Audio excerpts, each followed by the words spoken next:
Hey friends, before we dive into tonight's story, did you know that nearly 80% of the people who watch these videos aren't subscribed?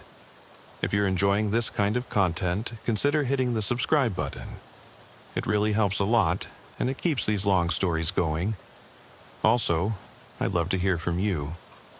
What time is it right now where you are, and which city are you listening from tonight? And if these stories help you sleep, feel free to tap the thanks button to support the channel. It truly means a lot. All right, let's get into it. I flick the overhead lights on as I roll out of the station, radio clipped to my shoulder. Unit 32, en route to 1042 Elmwood Lane for a domestic disturbance, I announce, glancing at the clock, 10:07 p.m. The dispatcher's calm voice confirms backup ETA 2 minutes. My hands tighten on the wheel. It's the kind of call that can go sideways in a heartbeat. I've answered dozens of these in 10 years, but tonight the tone in that woman's voice wasn't just panic, it was terror. The drive takes less than 2 miles, but it feels longer. My cruiser's siren is off. I don't want to spook whoever's inside more than necessary. Streetlights cast pale rectangles on the asphalt, and houses blur by, each one a potential scene of chaos. My mind cycles through procedure, approach, announce, contain, and wait for backup if necessary. But I also know that contain can mean the difference between a safe resolution and a tragedy. I pull up beside the curb in front of a 2-story frame house, white paint peeling at the corners. A single porch light flickers, casting long shadows across the cracked wooden steps. The blinds are drawn, but behind the slats I see movement, tiny shapes shifting. A television's glow leaks through the living room window, its volume low, but I hear a faint laugh track in the distance, a twisted lullaby against the palpable tension of the night. I kill the engine and step out, boots crunching on gravel. The air is still, heavy with the scent of damp earth and something else. Spilled beer, maybe, or blood. I lift my hand to knock, but hesitate. In training, they teach you to hit twice and move on. But I hear something else now, the soft, terrified whimper of a child. I set my boot against the threshold and gently push the door open. Inside, the hallway is dimly lit by the flickering TV. Broken dishes litter the hardwood floor, shards glinting against the dull glow. I sweep the beam of my flashlight left and right. No sign of the suspect yet, but 2 pairs of small footprints lead down the hall toward the stairs. I clear my throat and call out, "Cedar Hills PD, anyone home?" My voice echoes, swallowed by the empty rooms. At the top of the stairs I pause. The house is unnaturally silent now, save for the low hum of electricity. The children's voices have stopped. My pulse tightens in my ears. I grip my flashlight and sidearm, ready to react. Every muscle is coiled. I can taste adrenaline on my tongue. Behind me, the radio crackles. 32? Suspect description? I answer. Unknown male, possibly white. Early 30s, sounds violent. I inch toward the master bedroom door. It's ajar, and inside I see the source of the children's sobs. A little girl curled in the corner, clutching her brother. They look up at me with wide, terrified eyes, faces streaked with tears. My heart twists. I crouch down, shining my light away so it doesn't blind them. "Hey there," I whisper. "It's Officer Miller. You're safe now. Can you tell me where your mom is?" Their brother, maybe 8 years old, points down the hall toward the bathroom. "She's in there," he says, voice trembling. I radio for backup again, this time explicitly requesting medical and crisis response, and move toward the bathroom door. The sound of muffled crying and a single harsh breath comes through the frame. I knock and call, "Ma'am, it's Officer Miller. Can you open up?" The lock rattles, but she doesn't answer. I pull my baton free and gently ram the door. It swings open to reveal a woman pressed against the far wall, arms wrapped around her midsection, eyes darting.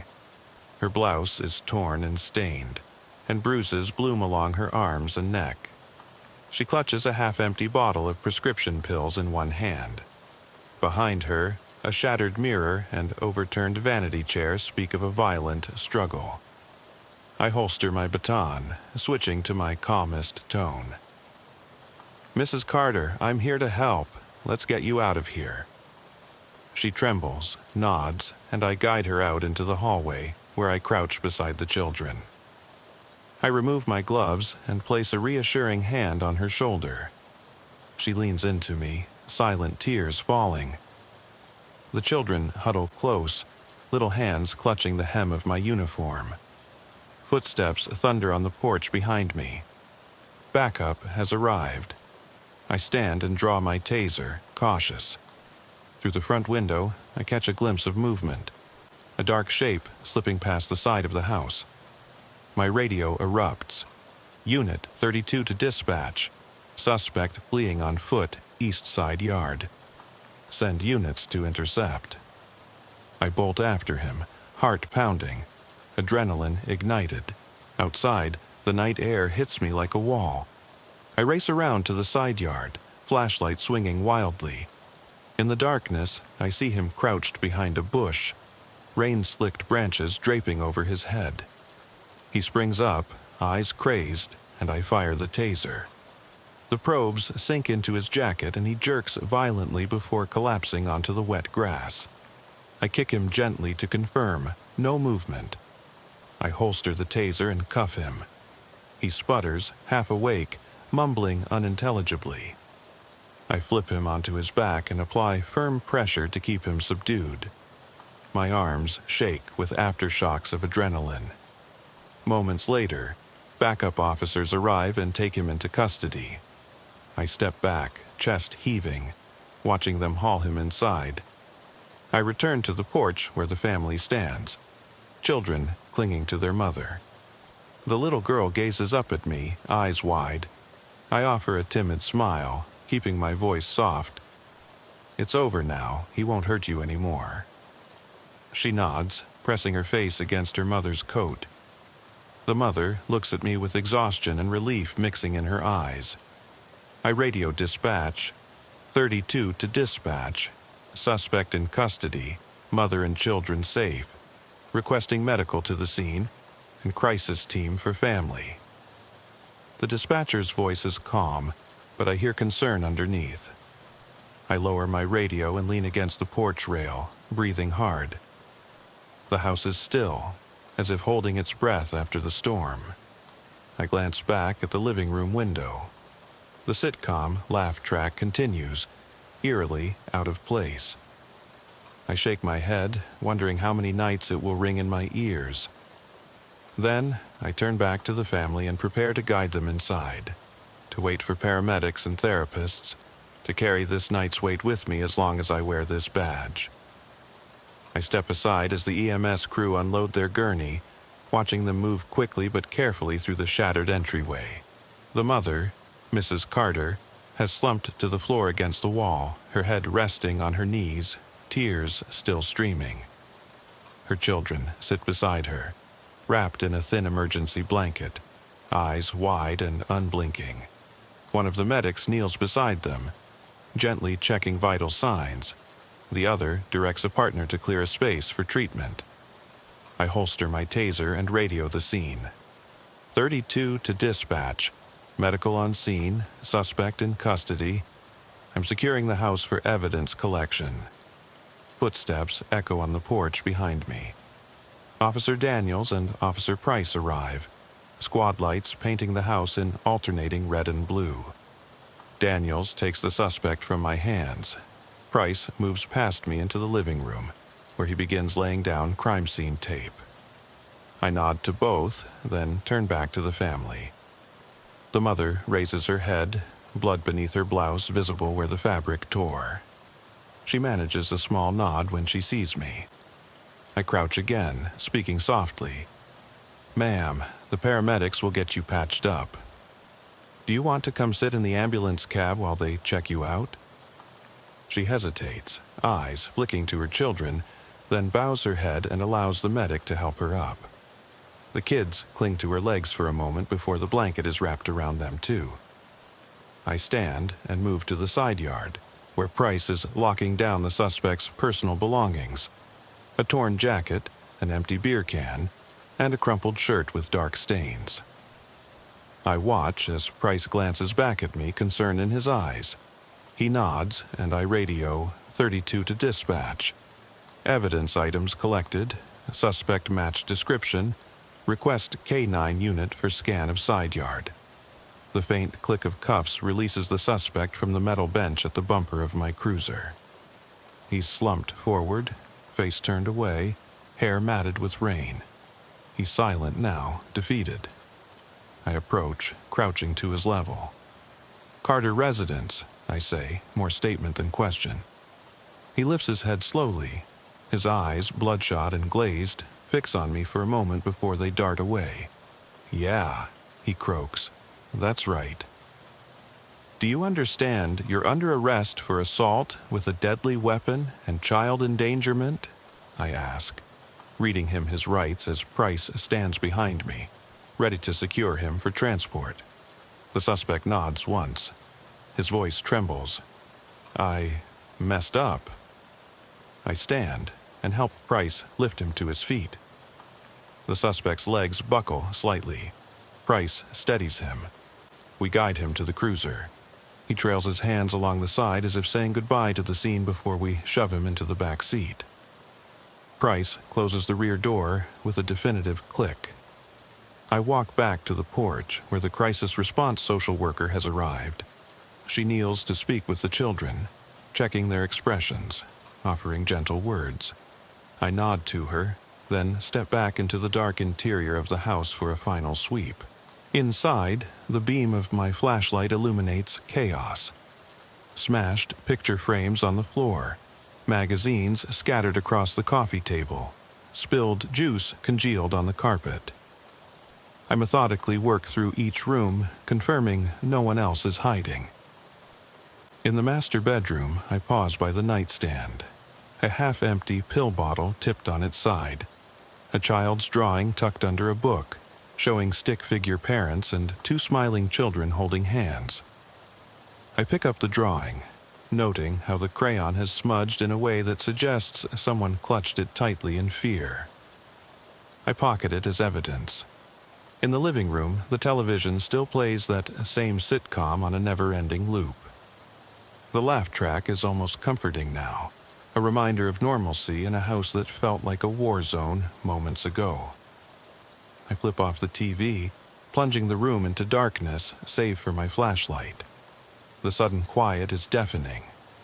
I exit through the back door to give the crime scene techs full access. Wet grass presses against my boots. Stars peek through broken clouds. I take a deep breath of cold night air, letting it clear my head. Nearby, the K9 unit arrives, and I watch as the dog's bright muzzle lantern swings as it sniffs along the perimeter. Police tape flaps in the breeze. My radio crackles. 32, do you copy? It's dispatch. Copy, I reply. Scene is secured. Evidence techs on site will update when clear. There's a pause, then. Acknowledged. ETA to drop suspect at Cedar Hills PD is 5 minutes. I nod, even though no one sees, and close my eyes for a moment. Nights like this, nights where you go into someone's home and see lives torn apart, linger in your mind. I open them, blinking against the floodlights the techs have set up, and head back inside to help place cones where needed, to mark stains and footprints, to catalog every detail before it's washed away by morning. Inside the kitchen, I stop by the sink.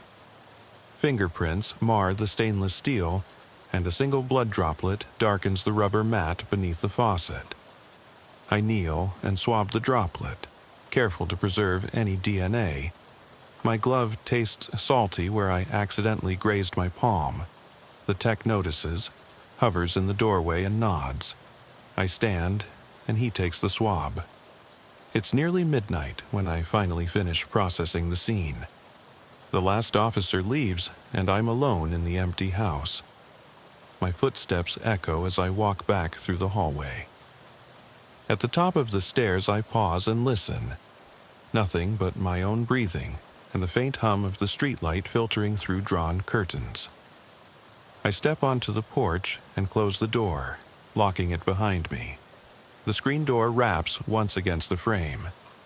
I take off my hat and wipe my brow, feeling the damp fabric stick to my hair. I glance up at the second-floor window where the children had cowered. It's dark now, shuttered against the world. I reach for my cruiser keys and fumble them loose, thinking of the detour to booking and the report I'll have to write before I can call it a night. My radio is silent.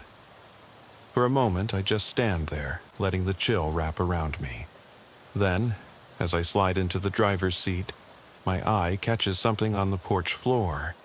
A small piece of folded paper wedged between the planks. I reach out and pick it up. Unfolding it reveals a hastily scribbled note in a child's scrawl. He watches us from the vent. My heart thumps hard in my chest. I glance up at the house, at the dark vent beside the bathroom window. What was that child trying to warn me about? I fold the scrap of paper slowly, careful not to tear the jagged edges, and let my flashlight beam dance across its surface again. The children's note, he watches us from the vent, stares back at me in uneven letters, smudged at the edges like someone pressed too hard in panic. My stomach twists. I glance up at the bathroom vent beside the window. A metal grate painted the same dingy off-white as the wall, screws rusted at the corners. I slip my radio off my shoulder and press the note against it. "Dispatch," I say quietly. "This is Unit 32. I need a quiet perimeter check. There's a potential hidden threat inside 1042 Elmwood." No rush in my voice, but my heart hammers. "Copy that, Unit 32, units en route." I holster my taser and draw my Glock instead. The evening's earlier violence still rings in my ears, but this feels different, something more deliberate. I step through the front door, shutting it gently behind me, and lock it. The porch light flickers overhead, then steadies. I pat my vest pockets, extra magazines, flashlight, gloves. I take a deep breath, looking left at the side yard where Price is speaking with the canine handler, the dog sniffing at the foundation. "Hey," I call softly to Price, who turns. "I need to sweep the interior again. Something's off." He nods, sliding his hand to his own weapon, eyes flicking to the children's window. "Be careful," he murmurs. I duck back inside. The living room is dark, crime scene tape fluttering at the corners. The techs are packing up under the single spotlight over the coffee table. I step over scattered evidence markers and a digital camera flashing off. "Sorry," I whisper. The tech glances at me, nods. I make my way down the hallway toward the stairs, baton in one hand, Glock trained low. Halfway up, I pause at the master bedroom. The door's closed. Price had left it propped open earlier. I push it gently. Nothing inside but the overturned vanity and the pill bottle on the floor. I shine my light into the closet, empty except for a row of clothes and a small cardboard box. Inside the box, receipts for prescription meds, bank statements, and a folded photo of the suspect with the children. Unsettling. I photograph it with my phone. Better safe than sorry. Back in the hallway, I inhale. Every creak of the floorboards, every distant siren feels amplified. The upstairs hallway ends at the bathroom door. I lift my hand to knock, but hesitate. Instead, I slip on latex gloves and grip the door frame, listening. Nothing but the steady hum of the vent fan and my own ragged breath. I reach for the vent note again, setting it on top of the radiator cover. Then, with the butt of my taser, I press against one of the rusted screws. It turns with a dry squeak. The grate falls inward with a muffled clang. I hold my breath and shine the beam inside the duct. Darkness and ductwork stretching at least a dozen feet before curving out of sight. I squat on my haunches, resting the taser against my thigh, and peer in. At first, there's nothing. Just ribbed metal and a few dead wasps. Then, at the far end of the shaft, I catch a flicker. A small dark shape shifting against the far wall of the duct. I lean forward, heart clenched. The shape slides out of view. My training kicks in. Moving slowly, I shift my weight, taser ready to fire. "Cedar Hills, PD," I say into the duct, voice low and steady. "I know you're in there. Come out with your hands up." Silence. My stomach knots. "Dispatch, this is Unit 32, possible additional suspect hiding in the vents. Requesting immediate backup to secure interior." The radio clicks with a terse acknowledgement. I set the taser on the floor and draw my flashlight, reaching into the shaft to prop the grate at an angle that catches light inside. The beam elbows through the vent, illuminating a narrow corridor of metal. I steel myself and slide my hand back to my Glock grip, then swing the beam slowly along the duct. Finally, I see him. A slender silhouette curled against the top of the duct, knees drawn to chin. His face is pale, eyes gleaming in the light, lips moving as if whispering to himself. Sweat beads on his forehead. I hold my breath, then speak. "Look, I don't want to hurt you. Just come out and we'll get you some help." His head snaps up. He scrambles backward, kicking free from the duct and collapsing through the opening. He lands on the bathroom floor, gasping, knocking over a stack of towels. The sound is deafening in the quiet house. I point my flashlight and step backward, pulling my gun hand back. "Get on your face," I shout. He hesitates, then lunges toward me, wild-eyed, desperate. I fire the taser reflexively. The probes hook into his shirt, sparks crackle and his body convulses. He collapses face first onto the tile. I rush forward, flip him onto his back, cuffing him before he can lurch up again. His chest heaves, his eyes, wide with fear, meet mine. Sirens burst outside as backup floods the yard. I grab the note from the radiator cover and shove it into evidence bag. Then I check the suspect's pulse, weak but steady. I gingerly guide him upright and call out for medics. 2 officers come up the stairs, weapons holstered at the ready. They help me secure him and escort him downstairs. Passing the children's room door, I catch their eyes peeking through a crack in the frame. I offer a reassuring nod, half comfort, half apology for dragging them back into terror. The mother stands just outside, wrapped in a blanket, eyes red but blazing with relief. We exchange a glance. "I'm sorry this happened, and I'm glad you're safe." Outside, the second suspect is lifted into custody. They're nearly identical in age and build to the first, like twins but strangers. The detective on scene notes the resemblance and radios to family services to see if this man had any relation to the household. I watch the pair loaded into separate cruisers. The first suspect, the husband, is silent. The second, splattered with dust and sweat, just whispers, "I told him to make them disappear." I feel bile rise in my throat. Back inside, the techs dust the vent shaft for prints and dust for DNA. A tiny scrap of fabric, thread from the man's shirt, gets lifted for analysis. I step out onto the porch, waiting as Karen, our social worker, kneels to comfort the children before they're taken to a safe room. Night wind stirs the tape across the doorway. I lean against the cruiser, watching the dawn lightening sky. My radio buzzes with routine calls. Accidents, noise complaints. But my world has narrowed to the family's house, and the 2 men now linked to it. I haven't slept yet. My skin is crawling. I replay the scuffle in my mind, that frantic scramble in the vent, the way his eyes looked, like he'd been hiding there for hours, waiting. Was he an accomplice? A copycat? A stranger drawn by violence? As backup clears the scene and the last evidence bag is sealed, I walk back up the porch steps. The door to the house stands open once more, revealing the cratered living room. A small footprint on the scratched floorboards, easily overlooked. A child's shoe print, though neither child has shoes on now. I crouch to examine it, size 3, matching the little girl's feet. Did she chase him? Did she try to help?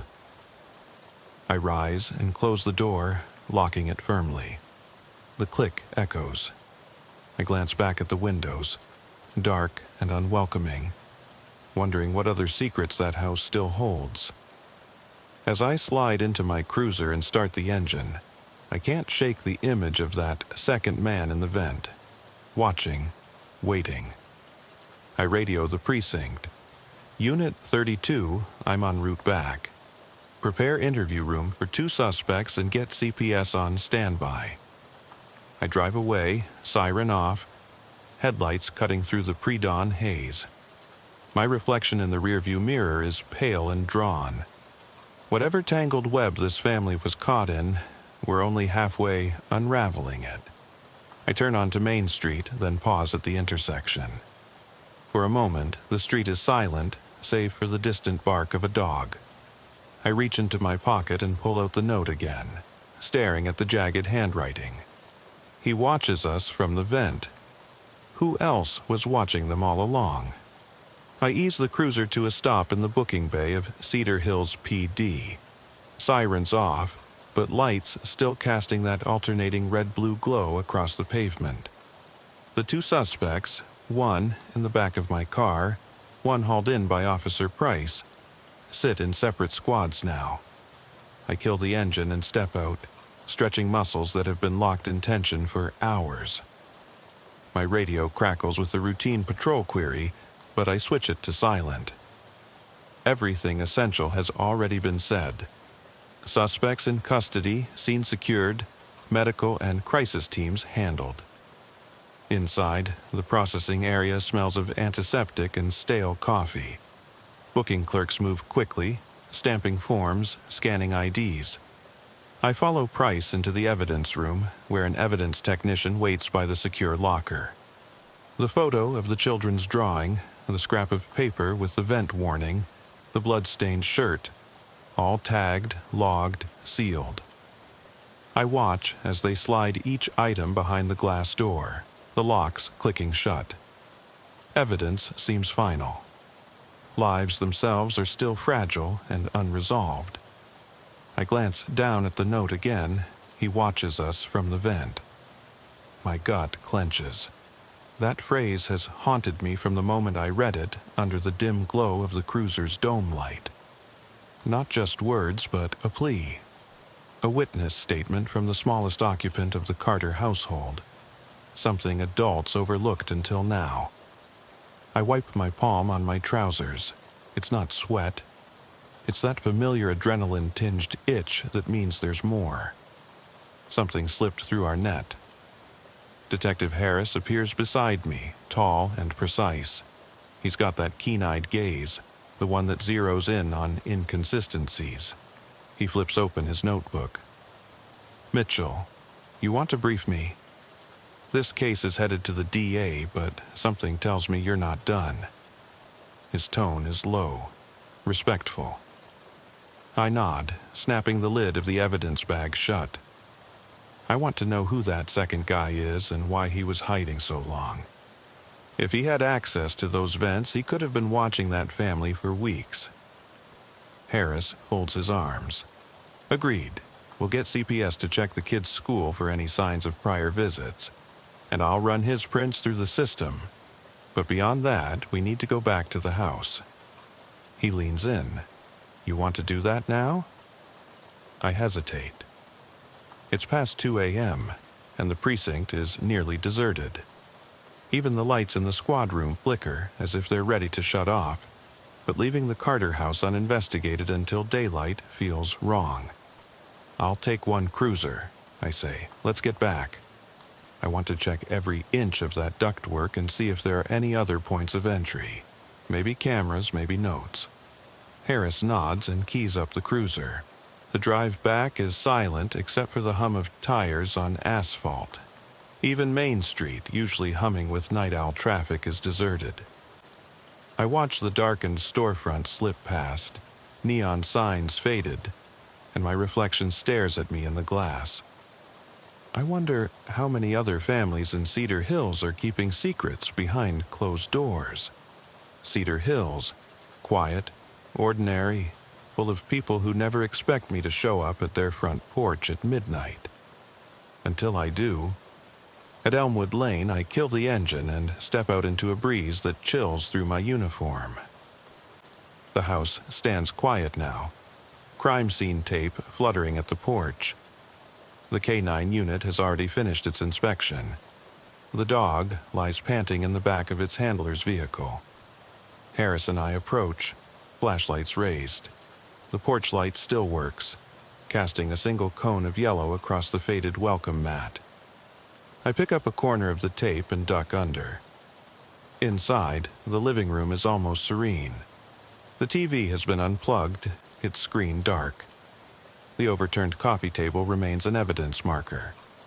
I kneel to inspect a small footprint near the edge of the rug. Standard issue sneaker, adult male size. But I also notice faint scuff marks leading to the side door hinge. Someone must have slipped in or out quickly, maybe even after we left.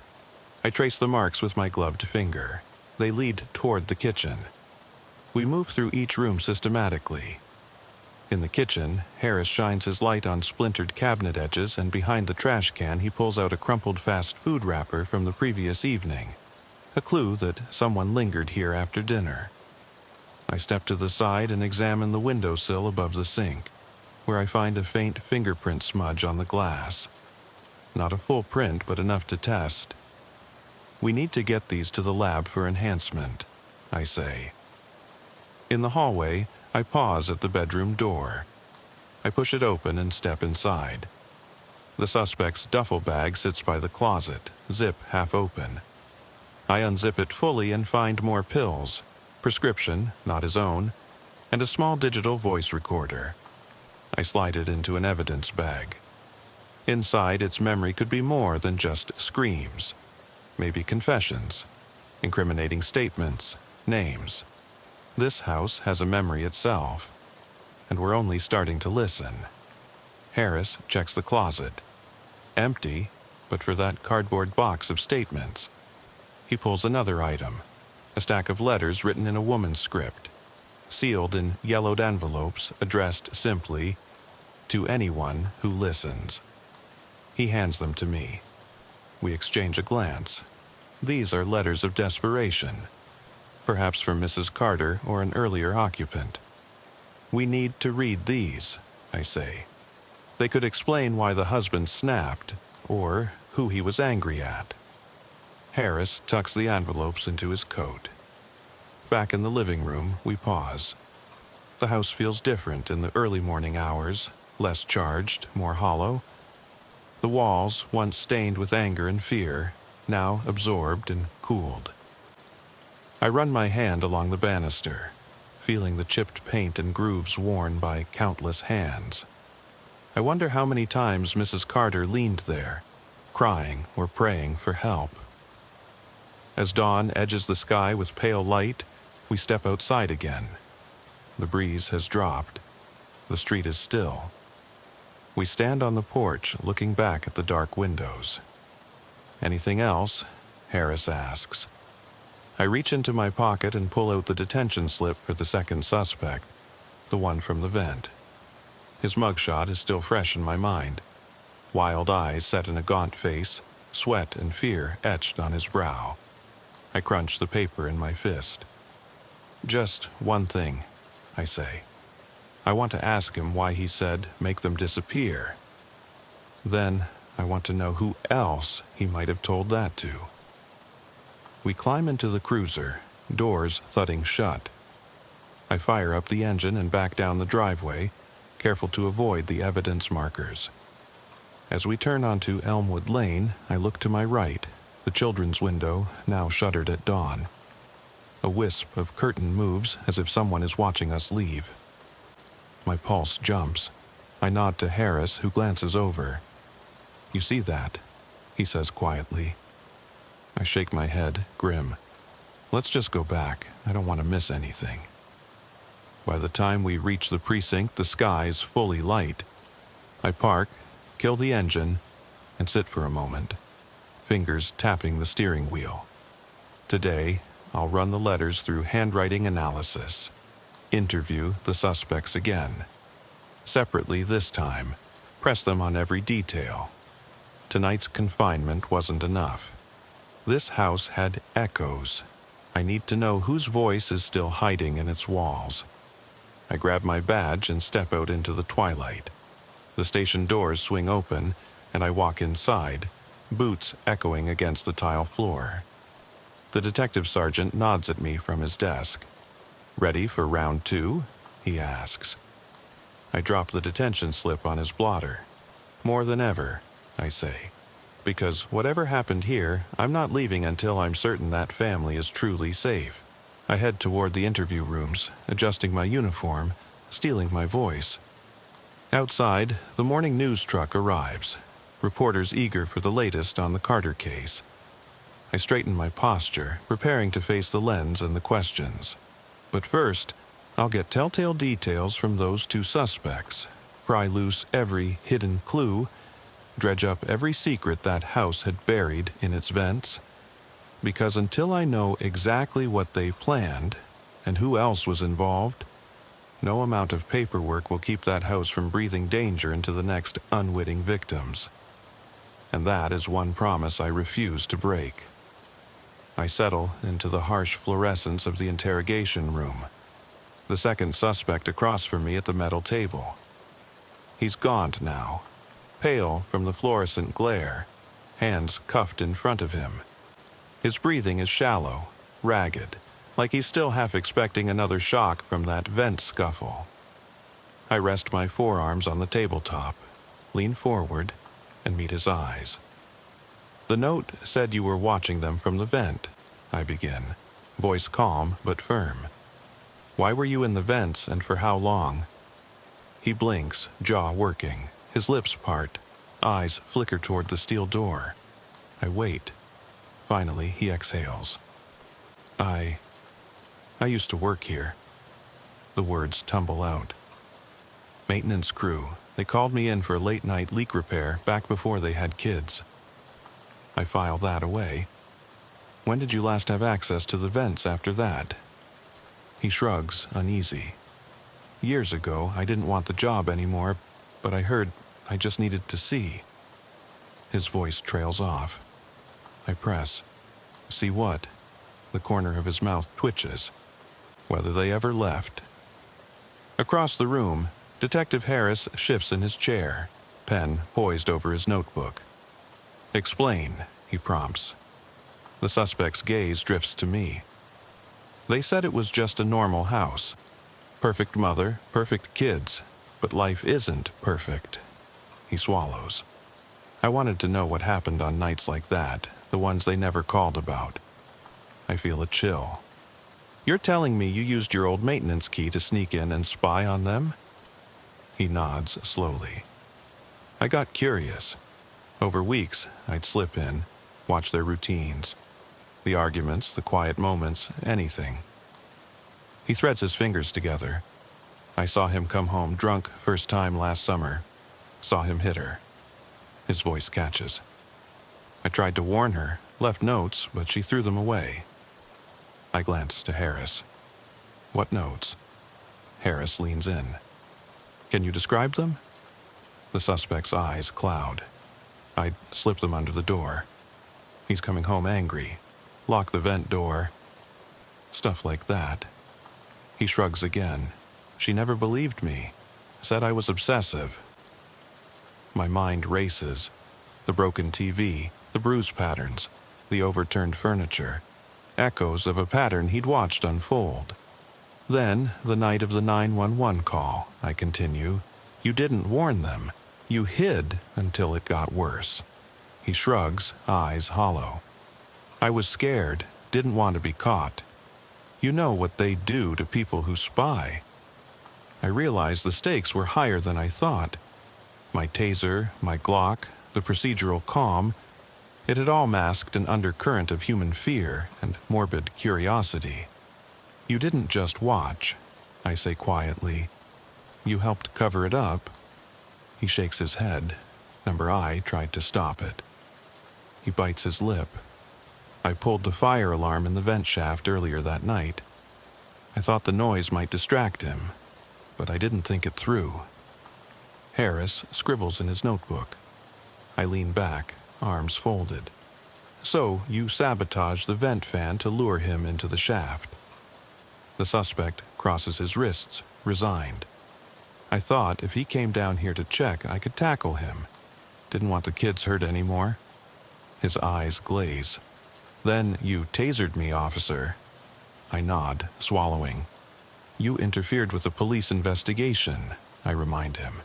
That's obstruction of justice. The suspect's gaze drops to the table. I'd do it again, he whispers.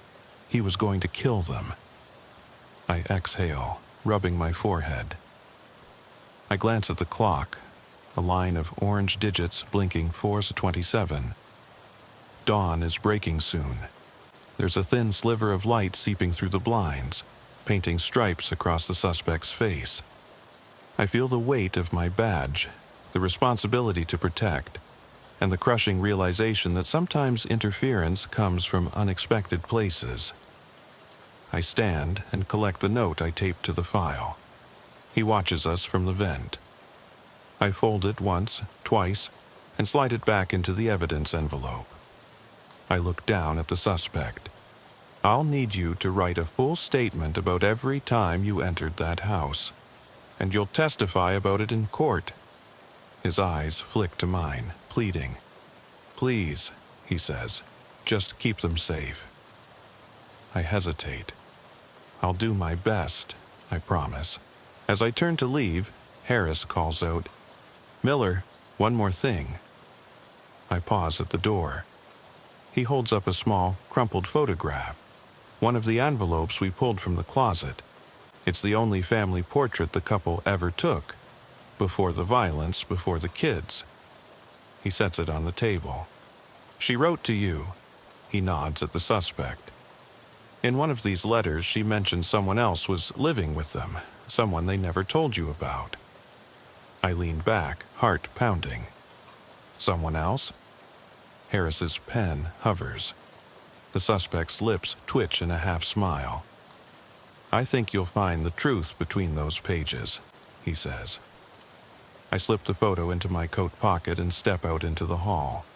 The precinct is waking. Officers at their desks, the hum of printers. I head back to the evidence room, letters in hand. As I unlock the door, my radio crackles to life with a new call, a trespasser at a daycare, screaming for help. I pause, letters clutched to my chest. Domestic disturbances never stop, they just change shapes. I look down at that faded family photo, the children's smiling faces frozen in happier times. I tuck the photo into my pocket.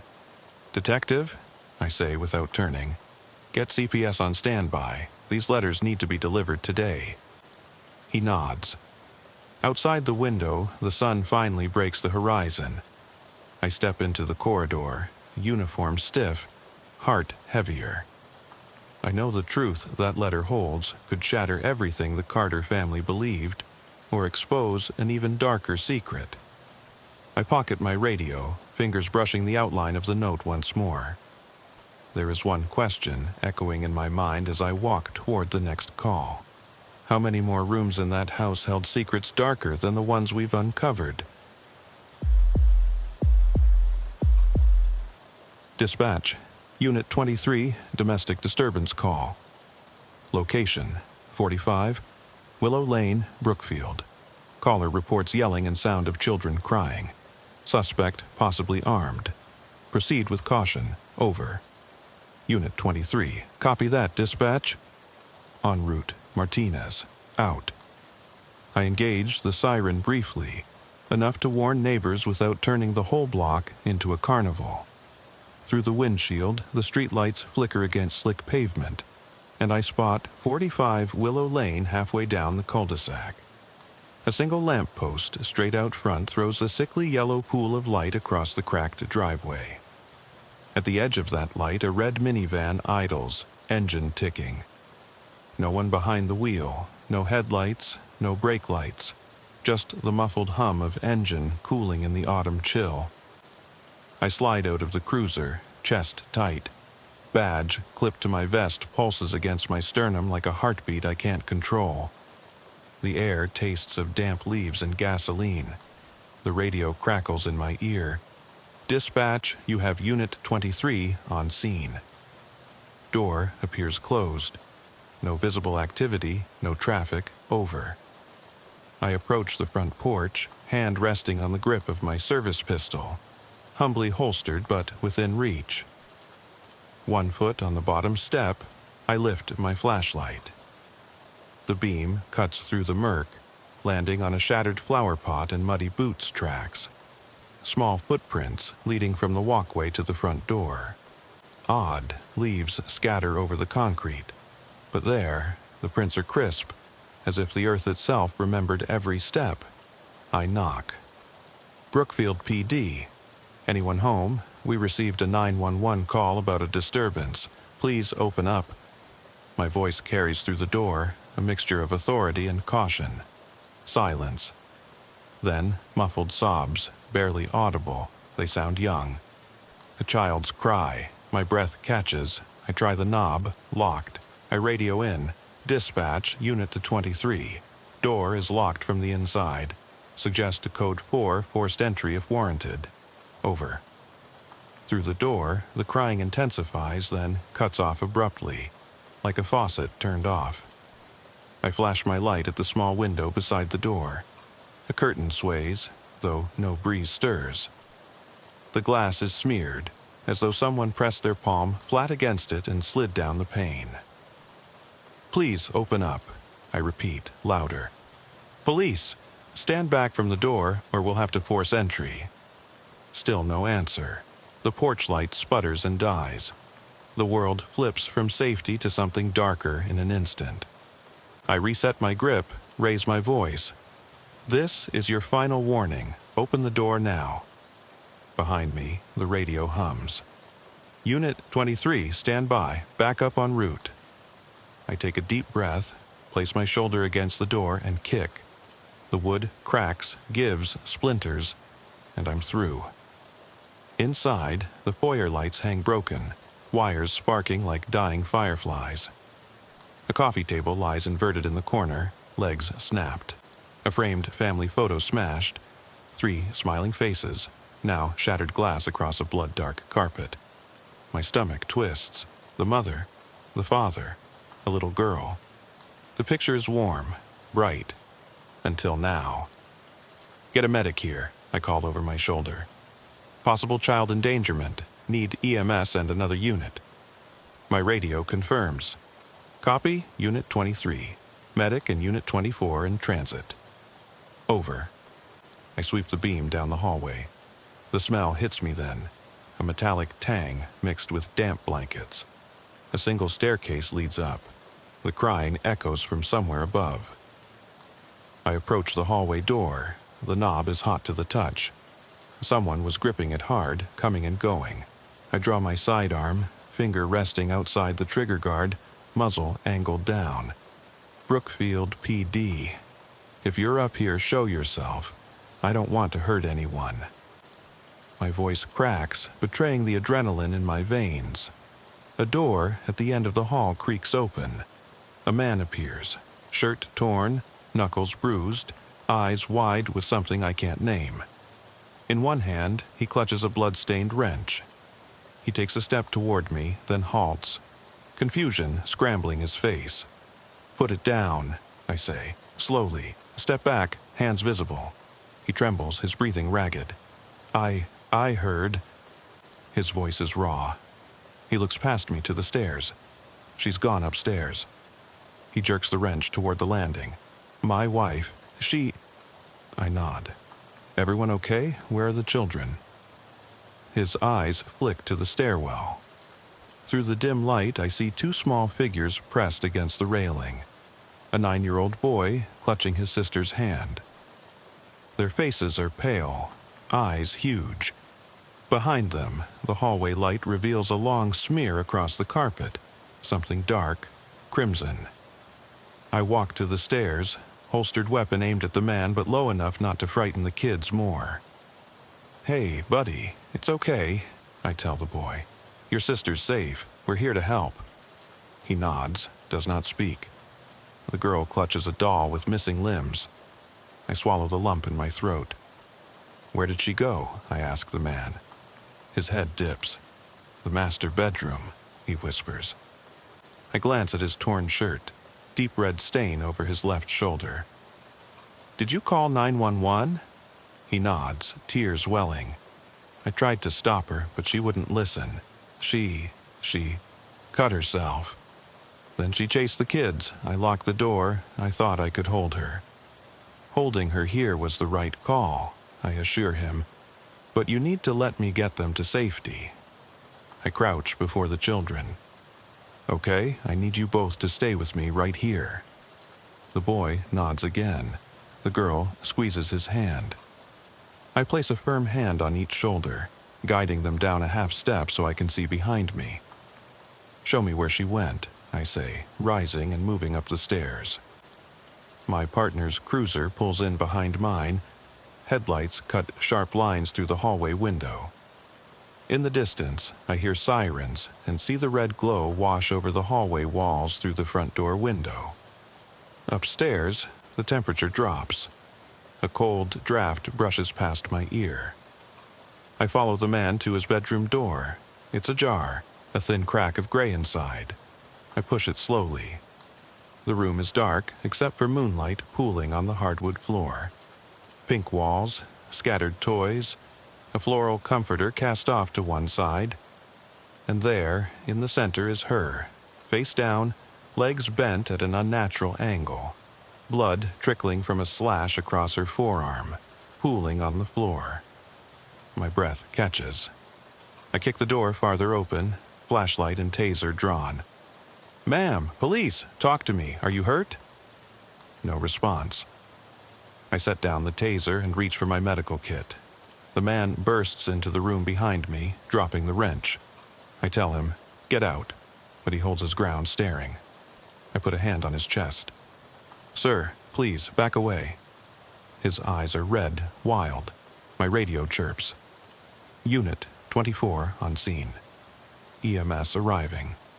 Almost immediately, I hear steps behind me. Officer Kim appears in the doorway, ducking as she enters. She kneels beside the woman. I've got vitals, weak but breathing. She glances at me. Looks like superficial, but deep enough to need sutures. I nod, exhale slowly. Good work. I turn back to the man.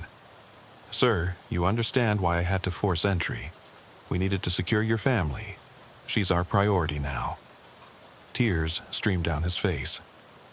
He collapses onto the bed frame, head in his hands. The kids peek in at us, eyes glistening. I guide them out. Officer Kim stays with the patient. I clear the room.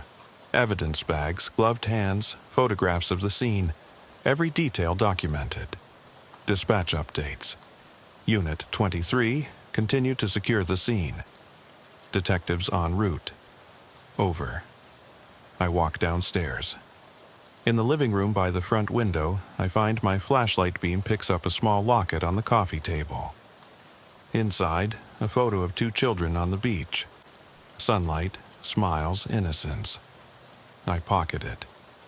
Outside, CHP and Brookfield detectives pull up. Neighbors gather across the street, craning their necks. Whispers thicken the cool night air. I catch a whiff of something sickly sweet, lilies, her favorite flower. I look back at the porch where a single lily bulb lies broken, petals scattered like the fragments of their lives. My radio crackles again. Unit 23, are you copying? Over, I answer. Copy, dispatch. Scene under control. Will remain until clear. Over. As I lean against my cruiser, lights strobed all around. I think of that family photo in my pocket. That moment before chaos, smiles unconditional. I close my eyes, heart hammering. In the back room, I can still hear the mother's labored breaths, the kids' soft sobs. I know tomorrow I'll replay every detail, every hurried step, every command I shouted, every second I feared I was too late. But for tonight, I'm needed here. I flick my flashlight on, step onto the porch, and survey the broken pot, the scattered petals, the empty van idling. I inhale the autumn air, taste the night. Then I push open the cruiser door, preparing for what comes next. Another call, another family in crisis. Because once you knock on that door, you never know what waits on the other side. I slide into the passenger seat of my cruiser and close my eyes for a moment, leaning my head back against the headrest. The red and blue strobes outside pulse against the window, painting the dark cab in frenetic flashes. My chest still feels tight, like I've been running uphill for miles. Behind me, dispatch crackles. Unit 23, status? Over. I clear my throat. Unit 23, on scene, securing children, coordinating EMS and detectives. I'll update when able. Over. I glance at the dashboard clock. 1:14 a.m. Hours ago, I'd been answering routine noise complaints. Now I've cataloged shattered photographs, witnessed a mother collapse in her own blood, and corralled 2 terrified kids into the hallway.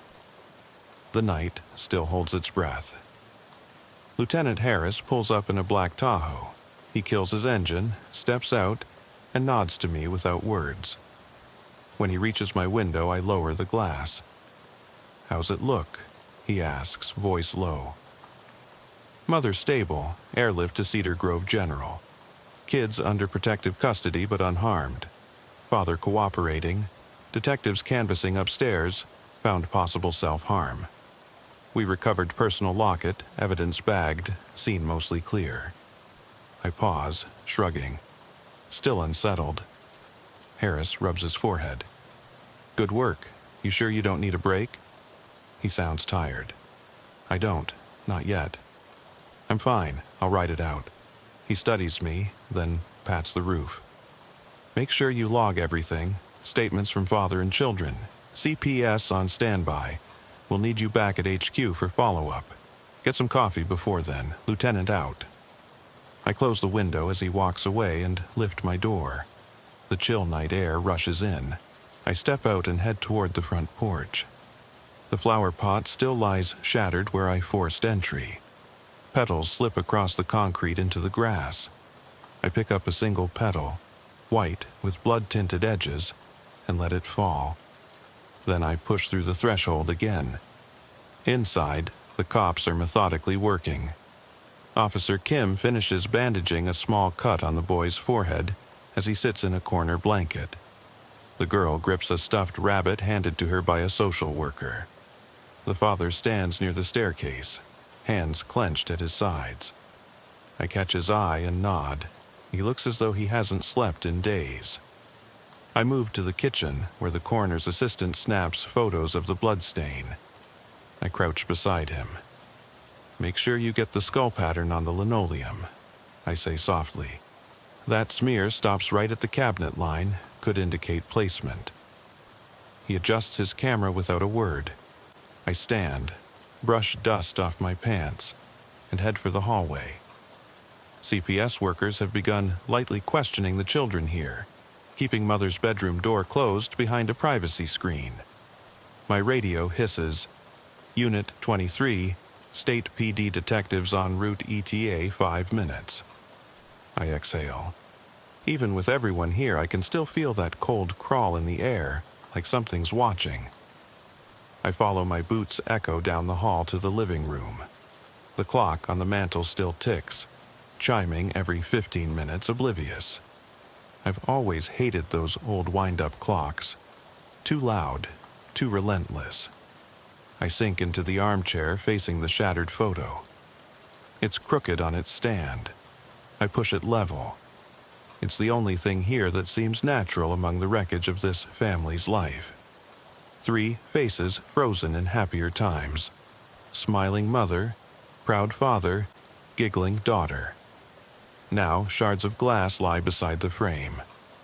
I reach into my pocket and withdraw the locket from evidence. 2 tiny photographs, one of each child at Halloween. I used gloves when I took it, but now I hold it carefully between thumb and forefinger, testing the hinge. It opens with a click, a gentle reminder that memories can be carried close to the heart. I slide it back in my pocket.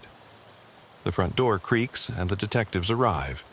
Detective Ruiz and Detective Zhao, both wearing gray slacks and pressed shirts. They don't salute or announce, they simply move in, eyes sweeping every corner.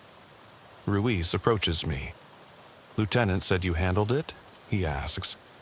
I forced entry at 0134. Witnessed adult female self-harm, possible domestic violence context, children present. Father held tool but complied. EMS transported her to trauma. Evidence secured. I recite the details like a script. Scene log started. Photos and statements pending. Ruiz nods, then lingers beside the couch. He crouches to examine a dark smear on the armrest. Too small to be blood. Maybe coffee or spill. He swabs it with a Q-tip. Standard, I'll note it. He stands. Zhao moves toward the hallway. "Where's the weapon?" he asks me. I point upstairs. Wrench in master bedroom near doorframe. I preserved it under a yellow marker. He nods and radios for tech. I watch them file past, then back to me. Ruiz glances at the privacy screen. "Anything else we should know before we talk to them?" I hesitate. There was something. The father had told me he'd heard footsteps in the basement days before. Voices he thought were children's laughter, though no children lived there. He'd dismissed it at the time. Then, the night she snapped, he said he saw her scribble in the basement gloom. Messages on the walls he couldn't read. It sounded like mental illness, but the image stuck in my head. Words carved into drywall bleeding dust. Secrets etched beneath the kitchen. I didn't mention it, unsure. Now, standing in this empty living room, I decide to. "Detectives, basement," I say, lowering my voice. Before the incident, Father reported hearing laughter and finding walls scrawled with words. Indecipherable, half erased. He didn't go public. I think he was ashamed. If you check it, record any inscriptions. Could be crucial for understanding motive or mental state. Ruiz and Zhao exchange a look. "Good catch," Zhao says. "We'll inspect." They head toward the hall. I follow at a distance. At the stair landing, I pause. The staircase carpet is stained with muddy footprints. Not just from the father, but from 2 small souls. The children had been here. I run my hand along the banister. Cold, rough. Upstairs, a hatch leads to the attic. Down the steps, a doorway leads to the dark basement. I step through the archway into the kitchen and inspect the trapdoor. It is sealed with a heavy latch. I lift it. Spring hinges howl in protest. For a moment, I feel foolish, chasing phantoms in a domestic violence call. But then the smell hits. Damp, musty, like old paper and mildew. My eyes adjust to the gloom. The basement light is a single bulb that flickers overhead. The beam of my flashlight sweeps the room. Broken toys, a decommissioned crib, water-stained boxes stacked in one corner. My boots stir dust motes that float like ghosts in the air. Then I see them, red scrawls on the drywall. I step closer. The words are jagged. "Mama," I hear her in the walls. "Don't let her watch me sleep." Her voice is my lullaby. My throat tightens. I know CPS will claim it's the mother's psychosis, but these words, they read like a child's terrified whispers, not an adult's scribble. The lines loop across the walls, fading where water dripped. Underneath, half-erased words remain. Help me. Stay. My radio bleeps. Unit 23, where are you? It's dispatch. Camera department needs you to clear the basement for evidence placement. I step out of the shadows. On my way, I radio back. Then I stop. The silence is so complete, I swear I hear breathing. Almost a lullaby. I shine my light toward the far corner.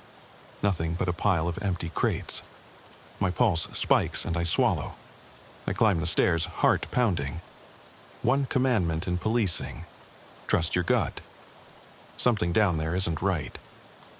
I push the trapdoor closed, padlock it. I need backup. In the hallway, Zhao stands at the top of the other staircase, speaking into his phone. He pockets it, and as he turns, our eyes meet. I force a tight nod. He doesn't ask. He knows. We descend together. At the bottom, I point. He crouches, pulling latex gloves onto his hands. Put photo markers here. He traces the scrawls. My flashlight swivels, revealing more writing on a support beam. Don't wake her. He snaps photos. I hold the light steady. The beam lands on an overturned rocking chair in the corner, its seat facing the wall. I step closer. The cushion is torn, feathers spilling. A thin thread of blood stains the fabric. I lean in. There's a wet footprint, too small for the father, too large for the kids. I look at Zhao. He lowers his camera. Could be the mother crawling around. Could be a third party. Either way, this changes things.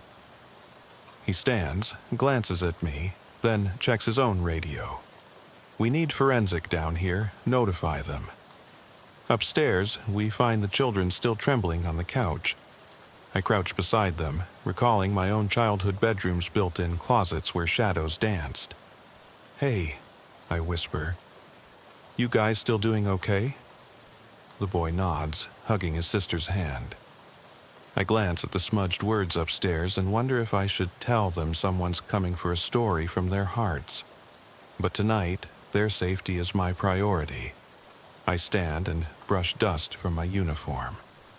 We escort the kids out and close the door behind them. As the van carries them away, the hush of the house settles again. I rub my jaw, fatigue threatening to crack my focus. Yet I know I'll return to the basement tomorrow with forensic, detectives, CPS, everyone. But first, I need to finish my report here, in this empty living room where laughter should have lived. I walk back to the armchair, pick up the shattered photo frame's backing to check for overlooked fingerprints. My radio bleeps again. Unit 23, paper report needed ASAP, over. I answer. Copy, dispatch. I'm on it. As I settle into the chair, I rub the spot on the banister where children's hands would have been mere hours ago. A single beam of streetlight filters through the front window. In that glow, I see dust motes, swirling like tiny lanterns. Then the overhead bulb flickers once, twice, and goes dark. Silence presses against me so hard I can taste it. I reach for my flashlight, but it's in my pocket. As I click it on, a small wooden toy rolls across the floor between me and the doorway. A carved soldier, missing an arm. I freeze, breath catching. No one else should be here. My radio crackles. Unit 23, status? Over. I don't answer. Instead, I listen to the dark and wonder if what's written on those walls was ever truly erased. I sit at the small folding table in the corner of the living room, laptop open, fingers hovering over the keyboard. The glow of the screen feels harsh against the room's muted shadows. Detective Ruiz is beside me, leaning back in his chair, reviewing his notes. The overhead lights buzz softly. Outside, the front door remains propped open. a dull, yellow street lamp casting long bars of light across the carpet. I take a breath, taste stale coffee on my tongue, and force myself to begin the formal report. Unit 23 responded to a domestic disturbance call at 01140 hours. I type. I pause. The basement.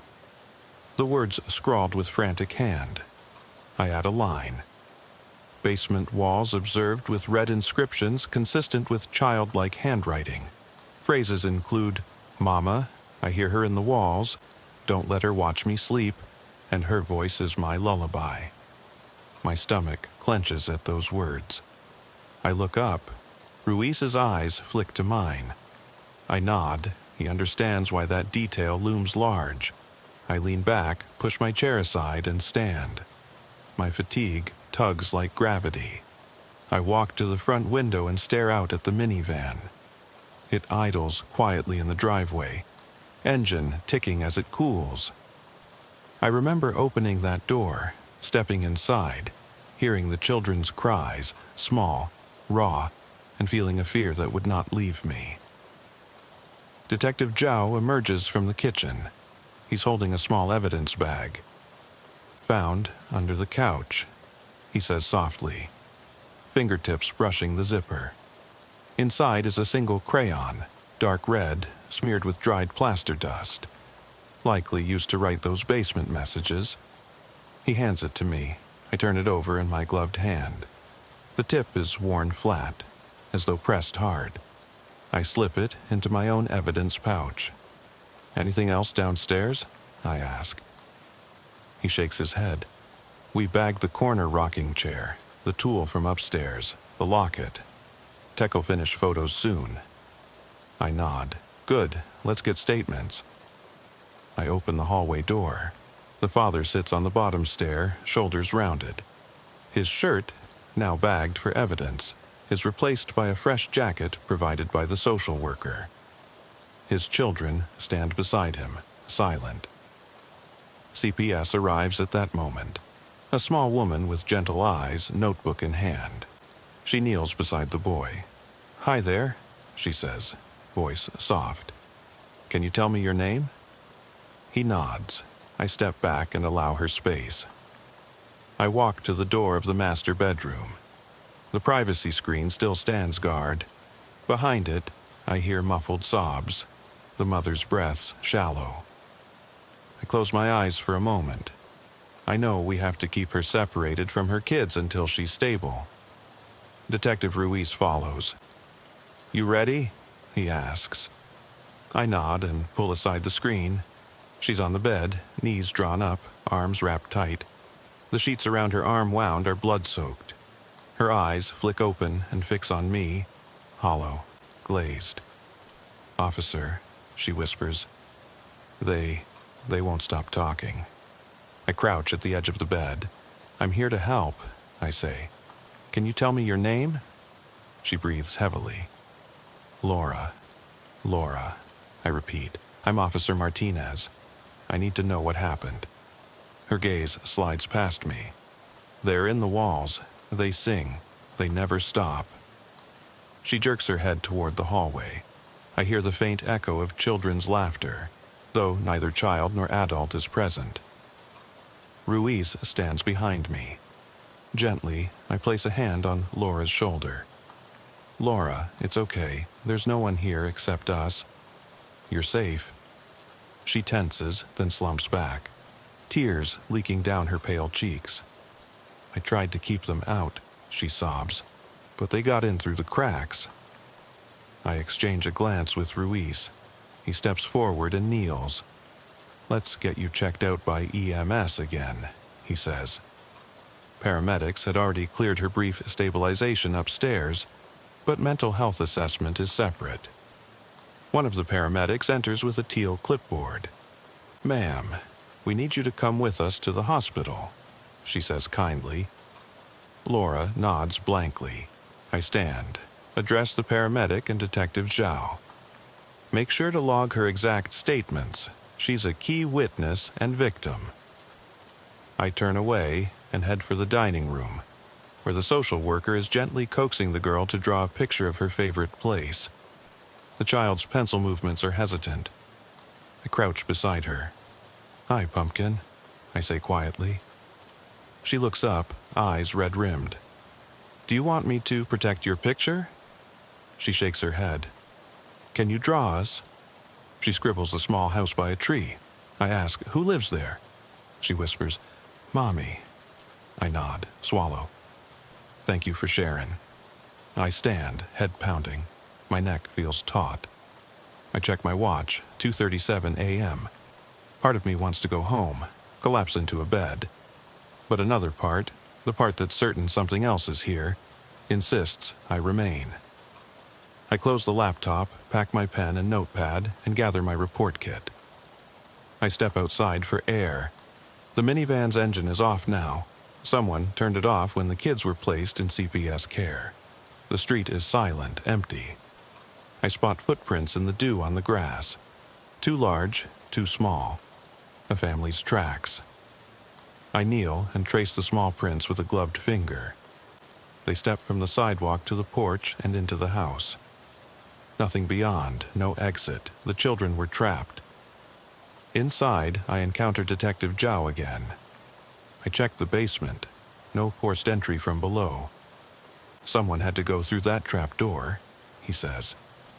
"We'll need to interview the kids later, but mentally they're fragile right now." I nod.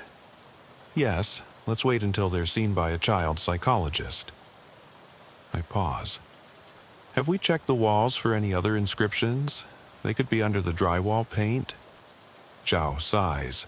"We took swabs, but we'll bring in paint analysis tomorrow." I rub my eye. Good. I return to the living room. The framed photo now sits on a side table, intact, plastic cover placed over it. I touch its corner gently. Home during happier times. I realize how easily a facade can shatter. Suddenly, my phone buzzes. It's dispatch. Unit 23 reports coming in of a similar case in nearby Brookfield Heights. Domestic call with basement writing. Over. My blood runs cold. Repeat. Similar writing? I type into the phone. Seconds later, dispatch confirms. Exact phrases. "Mama, I'm hiding. She's in the walls." Over. I slip the phone into my pocket. I stare at Ruiz. We've got a copycat, or an accomplice. He stands, face grim. "We need to coordinate with Brookfield PD. This might be a pattern." I pull on my coat. My legs feel unsteady. I haven't processed sleep, food, or rest for hours, but adrenaline surges. We both head outside to confer with Captain Harris, who's speaking quietly into his radio by the cruiser. He turns as we approach. "Martinez, Ruiz, Brookfield PD just called in. 2 more houses with childlike scrawls." His face is tight. "We need a task force. Cover block by block. See if there's any connection." I nod, breathe deep. "Understood. I'll start with crime scene matching and coordinate with Brookfield." Harris glances at me, then offers a rare half smile. "Take 5, get coffee, then grab me. We'll need you sharp." I manage a nod and duck back inside. Back in the living room, I sit and place my head in my hands. The walls feel like they're closing in. I know this isn't over. The mother's words echo. They in the walls. They never stop. I glance at the baseboard, imagining crackling voices behind it. Is it real? Hallucination? Something far darker? I open my phone and text Brookfield PD's sergeant. Copycat basement inscriptions. Meeting 0800 hours at Brookfield HQ. Bring all swabs and photos. I hit send. My phone buzzes with confirmation. We'll be there. I shut off my phone, exhale. The room drifts in and out of focus. I stand, shake my arms. Time to finish, I murmur. I sit at the laptop again, fingers hovering over the keys. I begin typing. Additional call-out, possible linked incidents in Brookfield Heights. identical inscriptions. Recommend immediate area canvass and child welfare check on households with basements. Possible serial offender with fixation on domestic environments. I pause, stare at the words. Serial offender. Serial domestic horror. The phrase tastes bitter. I glance around the room one last time. The crayon, the locket, the messages all cataloged now as evidence.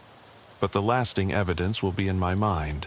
The mother's haunted eyes, the children's tremors, the weight of a knife in their home. I close the laptop and stand. Ruiz appears at the doorway. "Ready?" he asks. I nod, shoulders straightening. We exit together into the night. Outside, the first hints of dawn seep into the sky, a pale promise. But I know no one will sleep. The investigation has only begun. I pause on the lawn, look back at the house. No lights, no movement. A quiet shell. I turn and walk toward the cruiser. My hand brushes the door handle. As I open it, dispatch crackles. Unit 23, be advised. Another basement call on Elm Street.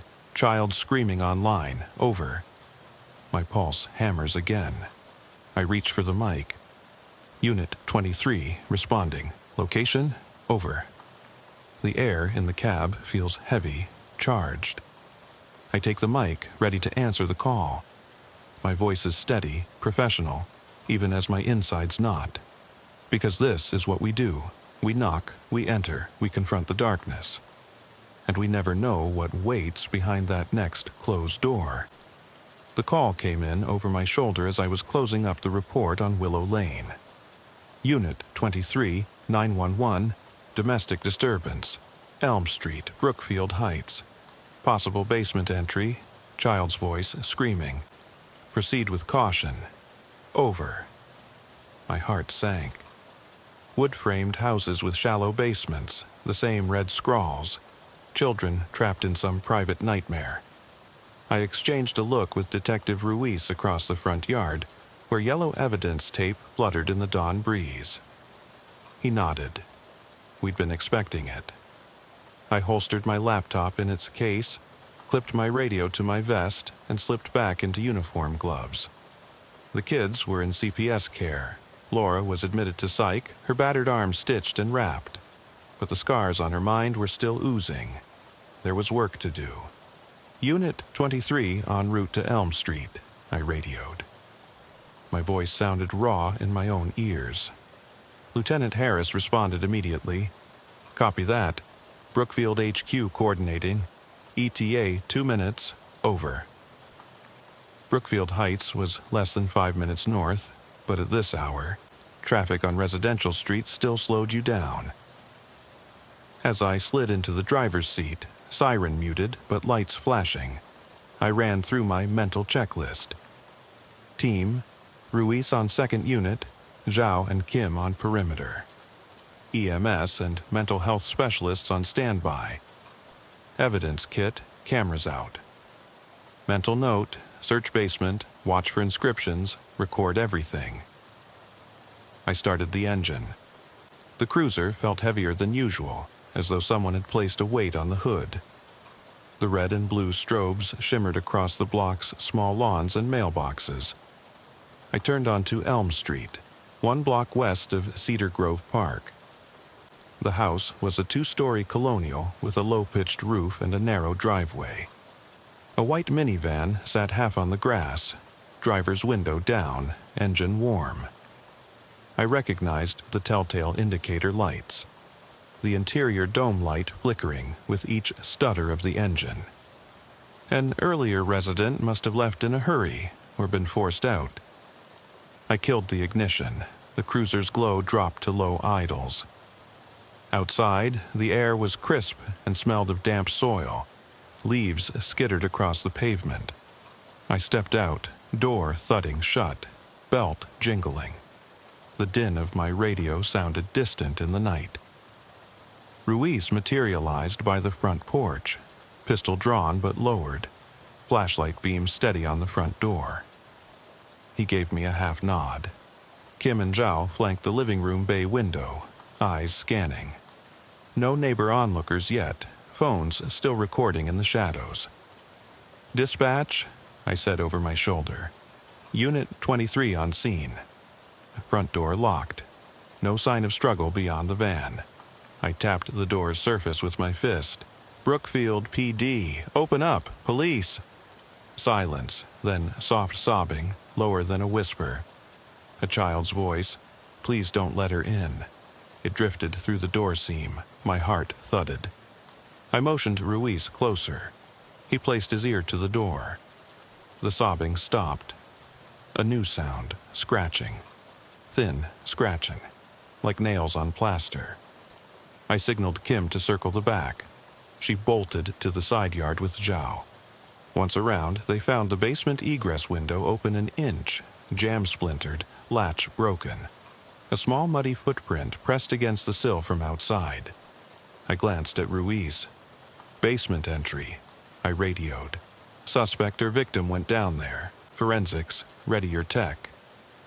We moved together, drawing our long guns in low-ready positions, flashlights tracing every crack in the siding. I pressed in beside Ruiz and nodded to Zhao, who raised a gloved hand and gave the silent okay. He slid his fingers under the window and lifted it the rest of the way. It swung inward with a creak. The basement stairwell was pitch black. A single bulb overhead dead. My flashlight beam carved a path down the narrow concrete steps.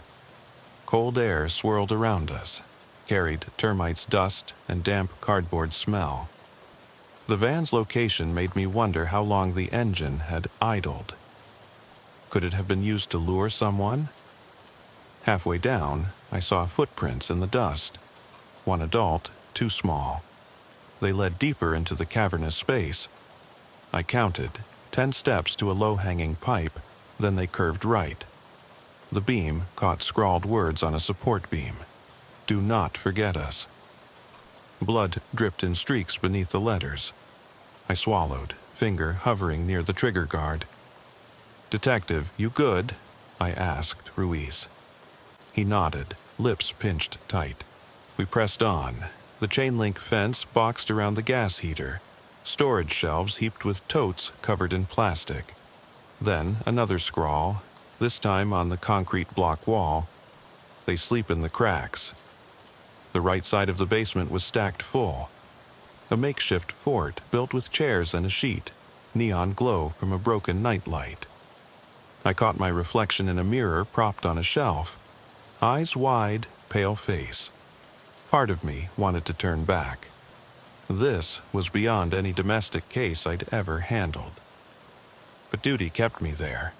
I shone the beam on the doorway to what looked like a utility closet. Behind it, fresh scratches on the door frame. I slid my hand up, felt warm streaks on the metal handle.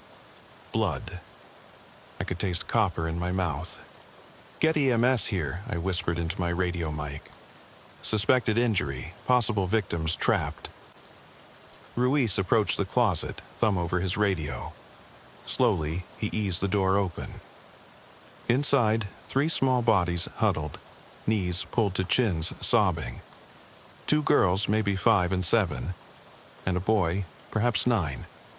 Their clothes were smeared with mud and splotches of red. One girl's hair was braided, the other's tangled. The boy's eyes were red-rimmed, gaze flicking between us. I dropped to one knee, lower gun muzzle, but still pointed down. "Hey," I said softly. "I'm Officer Martinez. You're safe now. We're not going to hurt you." My voice shook. The night had grown too heavy.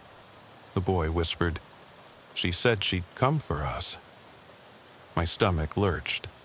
I reached into my vest, withdrew a granola bar. "Here," I said, handing it to him. "Eat." He took it, fingers trembling. The girl with the braided hair pressed into me. "Where's Mommy?" "She's coming," I said, uncertain if it was true. "She's getting help." Above us, the bulb flickered once, then went dark, plunging the basement into ink black. The only light was our flashlights. From the staircase, I heard thuds, something heavy being set down. My pistol snapped up. The beam swung to the bottom step to reveal a figure. A woman in a hooded sweatshirt, face obscured by shadows. She held a butcher knife, blade dull, crusted on one edge. "Step away," Ruiz growled from beside me. The figure didn't move. Then she lifted the hood. It was Laura. Her eyes were glassy, pupils dilated. Fresh stitches on her wrist hadn't even healed. A faint line of blood on her temple where she'd fallen before. She knelt halfway down the steps, one hand on the rail. "Don't," she said in a hollow monotone. "They need her." Her gaze flicked toward the hidden corner of the closet where the kids huddled. "She said not to let you take them." My radio died in my hand, static humming. I stared at Laura, then at the children's terrified faces. The blade in her hand quivered. I swallowed, voice calm but firm. "Ma'am, you're in crisis. Let us help you." She laughed, a cracked, hollow sound. "Help me? They're inside the walls. They're hungry." She raised the knife, I promised. Suddenly, footsteps pounded above. Detective Zhao and Officer Kim dropping 2x4s across the basement door for reinforcement.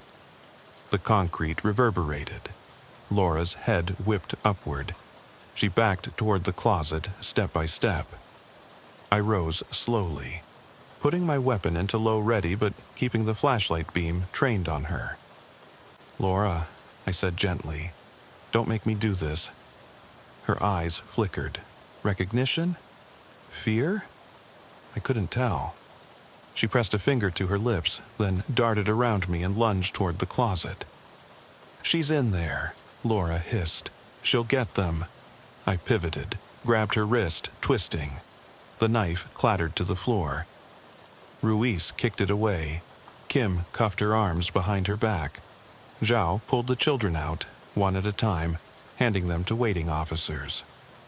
I stood and looked at the empty closet, heart pounding so hard I thought I'd see it in my chest. No mother accompanied the children. No sign of any other adult. Just cold cement, the smell of damp, musty air, and the echo of children's whimpers. I knelt by the closet door, shone the light inside. The walls were scrawled again, phrases overlapping. "Mama, forgive me." "Let me stay." "Do you love me?" The last line was written in a child's smaller scrawl, the ink thicker.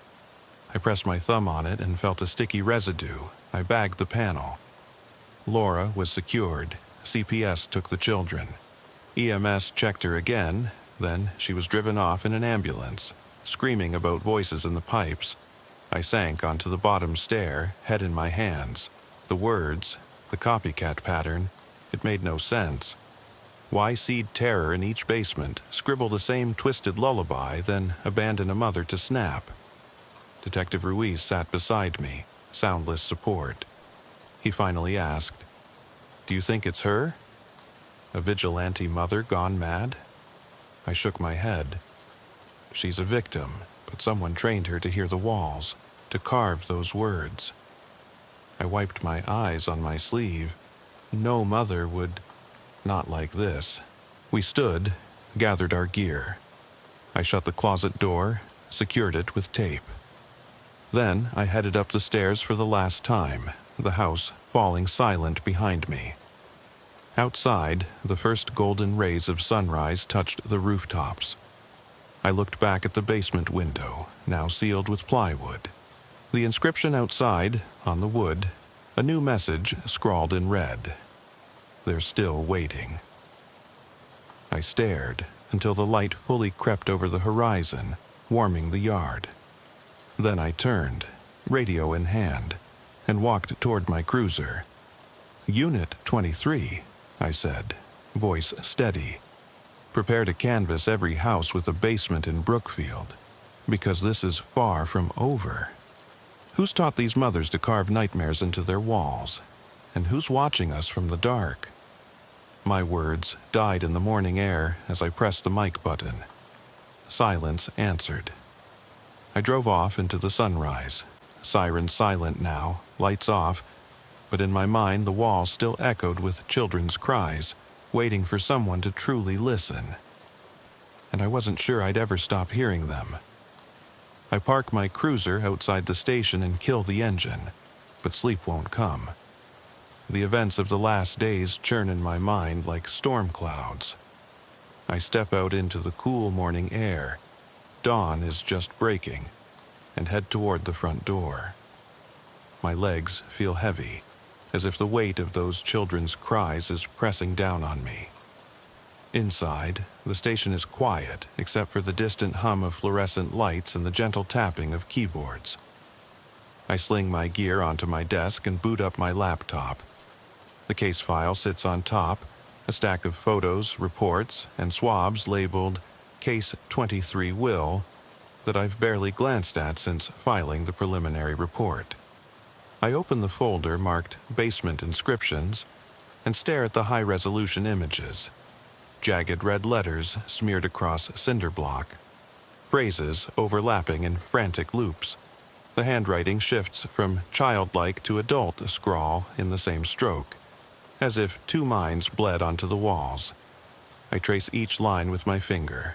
A ping from my email drags me back. Detective Zhao, requesting meeting at 0800 with Brookfield Heights PD, Child Protective Services, and Behavioral Health Unit. The file attached. An incident report from 2 blocks away. Another basement call. Same inscriptions. Same abandoned mother pacing her kitchen. The seals on the evidence bags match ours. I rub my eyes and scroll through the victim's statement. I heard them crying in the pipes. They whispered my name. Laura's manic promise. I'll keep them safe. I swallow, remembering the rotten lullaby echo in that stairwell. It still lingers in my bones. Lieutenant Harris strides past my desk. He gives me a curt nod, no words needed. I gather the photos and evidence sheets, buckle my belt, and follow him to the briefing room. The air inside smells faintly of stale coffee and cleaning solution. Maps of the neighborhood cover one wall. Red pushpins mark each call location. Thanks for coming on short notice, Brookfield's Sergeant Miller begins. He's a tall man with grave eyes. Around the table sit CPS supervisors, a pediatric psychologist, Detective Ruiz, and behavioral health Captain Lopez. I lay out the timeline. Willow Lane at 01:14 hours, Brookfield Heights at 01:30, Elm Street at 02:05. 3 calls, 3 basements, 3 mothers. Patterns match, Miller says. Exact phrases on walls, same red pigment. He glances at me. What's our suspect profile? The psychologist, Dr. Avery, adjusts her glasses. We are likely dealing with coordinated mental health crises or manipulation. Something external is triggering these mothers to harm themselves and isolate their children. I clear my throat. We recovered crayon and wrench weapons. The mothers were not physically forced, until the children ended up locked in closets or basements. I point to the locket evidence. In each case, familial tokens are used. Photos, toys. It's personal. Someone's planting ideas. Lopez nods. This could be a cult or extremist group targeting suburban families. Messages about memory, walls, cracks. It's symbolic. He taps a note. We need to canvass online forums, any group with apocalyptic or domestic utopia manifestos. Ruiz ads and surveillance. Any pamphlets or flyers left at scenes? I shake my head. Nothing except the inscriptions. The table falls silent. We're detectives and specialists, but this case is beyond protocol. After the meeting, I return to my desk. The clock reads 09:45. My inbox pings again. A neighbor's home. CCTV shows a white van idling outside 2 of the houses on the nights of the calls. No plates visible. Dash cam footage captures a figure milling near the basement windows, then disappearing into the dark. I download the clips. At home that evening, I try to shake it off with dinner, cold takeout in front of the TV. but halfway through the meal, my phone buzzes. New domestic disturbance 911 call, possible basement, from a town 10 miles south. I feel my chest tighten. I haven't had a day off in a week. Yet I dial dispatch, Unit 23, responding. Location? My voice sounds weary, resigned. I drive to the new address, running through the checklist. Backup, EMS, mental health team. When I arrive, street lamps flicker on either side of a brick bungalow. The front yard is strewn with children's toys, blocks, a scooter. A single window is cracked open, paint chipped. I know what that means. Entry point. My partner Kim joins me, cluster of evidence bags in her hands. We approach the window. She shines a light inside. Footprints trail through the dust. I unlatch the window and lift it, careful to make no noise. The basement stairs beckon. I draw my pistol, low ready, and step inside beside her. The basement light is out, but the hall bulb overhead flickers. We follow the footprints to the far wall where words are painted freshly in deep crimson. Don't leave me. My breath hitches. The letters drip like tears.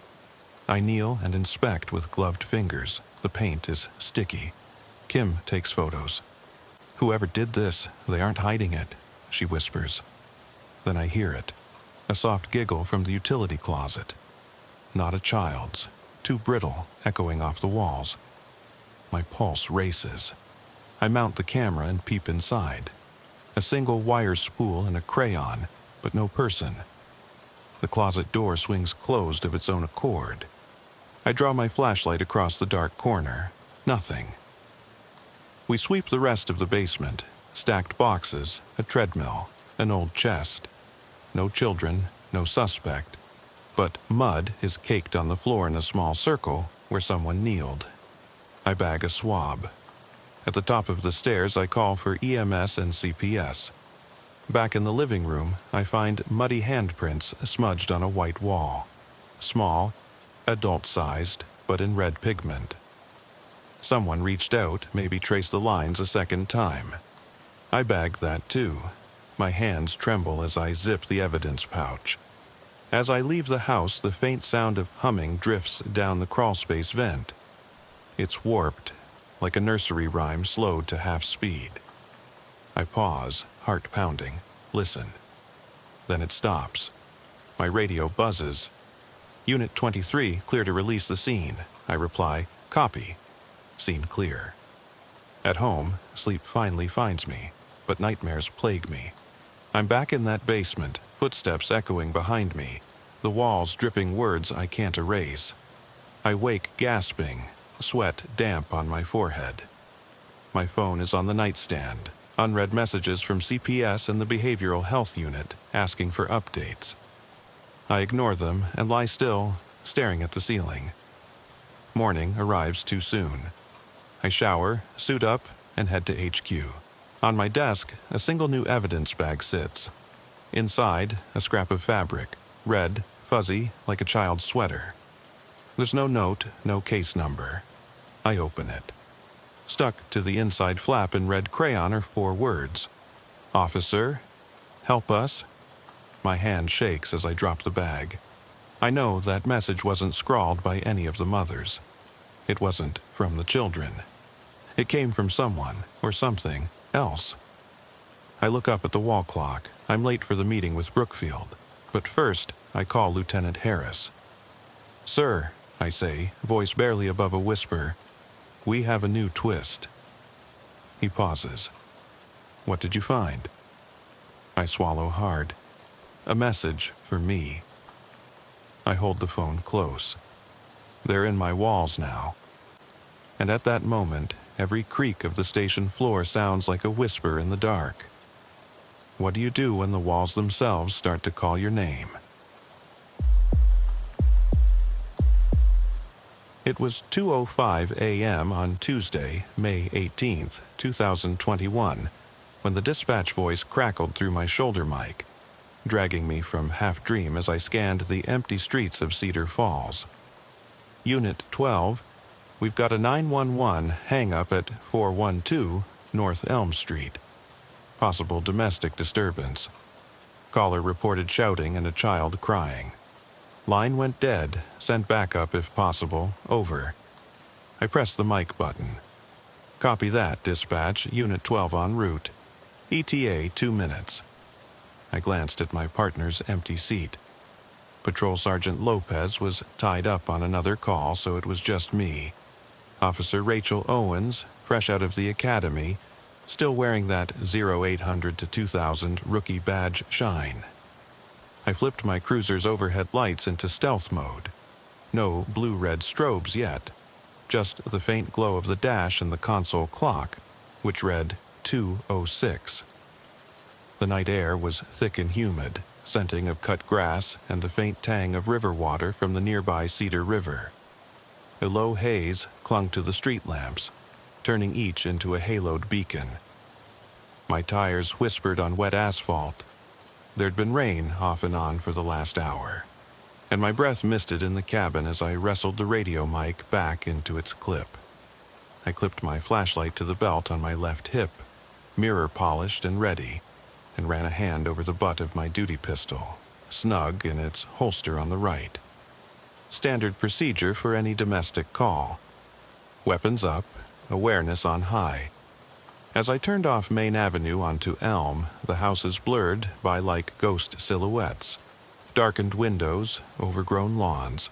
An occasional recycling bin tumbled at the curb. A few houses had their porch lights off.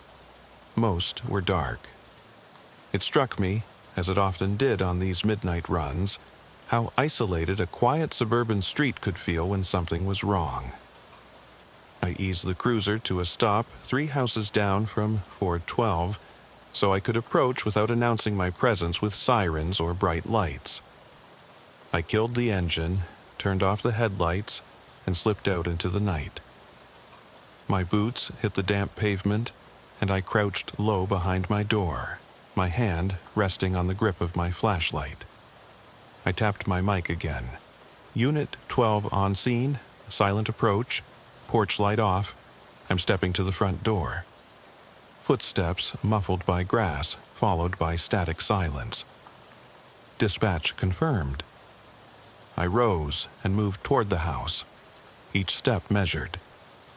The front stoop was cracked concrete, slick with dew from the lawn sprinklers that must have kicked on earlier.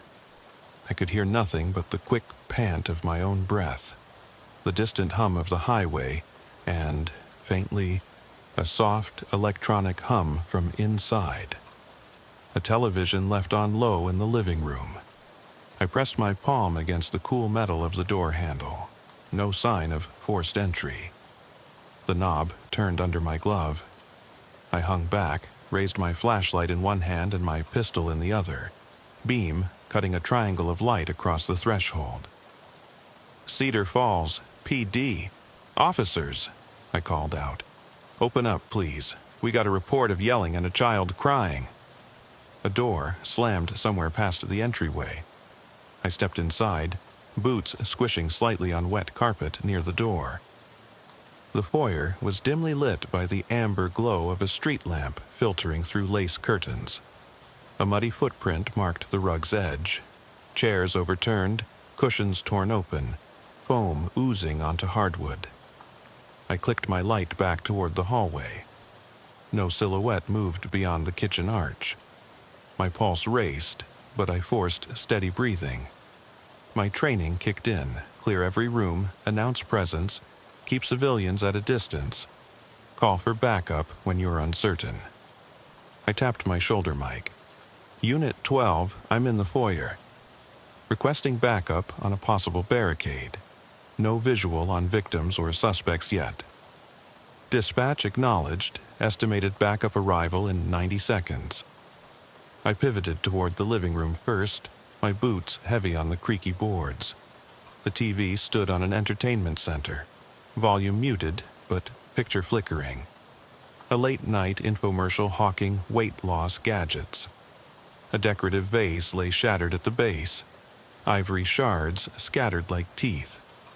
A child's drawing, Crayon-bright houses and stick-figure family fluttered on the coffee table. It showed a smiling mom, a dad with a frown, and two small figures holding hands. A third figure, half erased, stood near the bottom edge, scribbled out in furious red. My throat tightened. I edged toward the hallway. The smell shifted.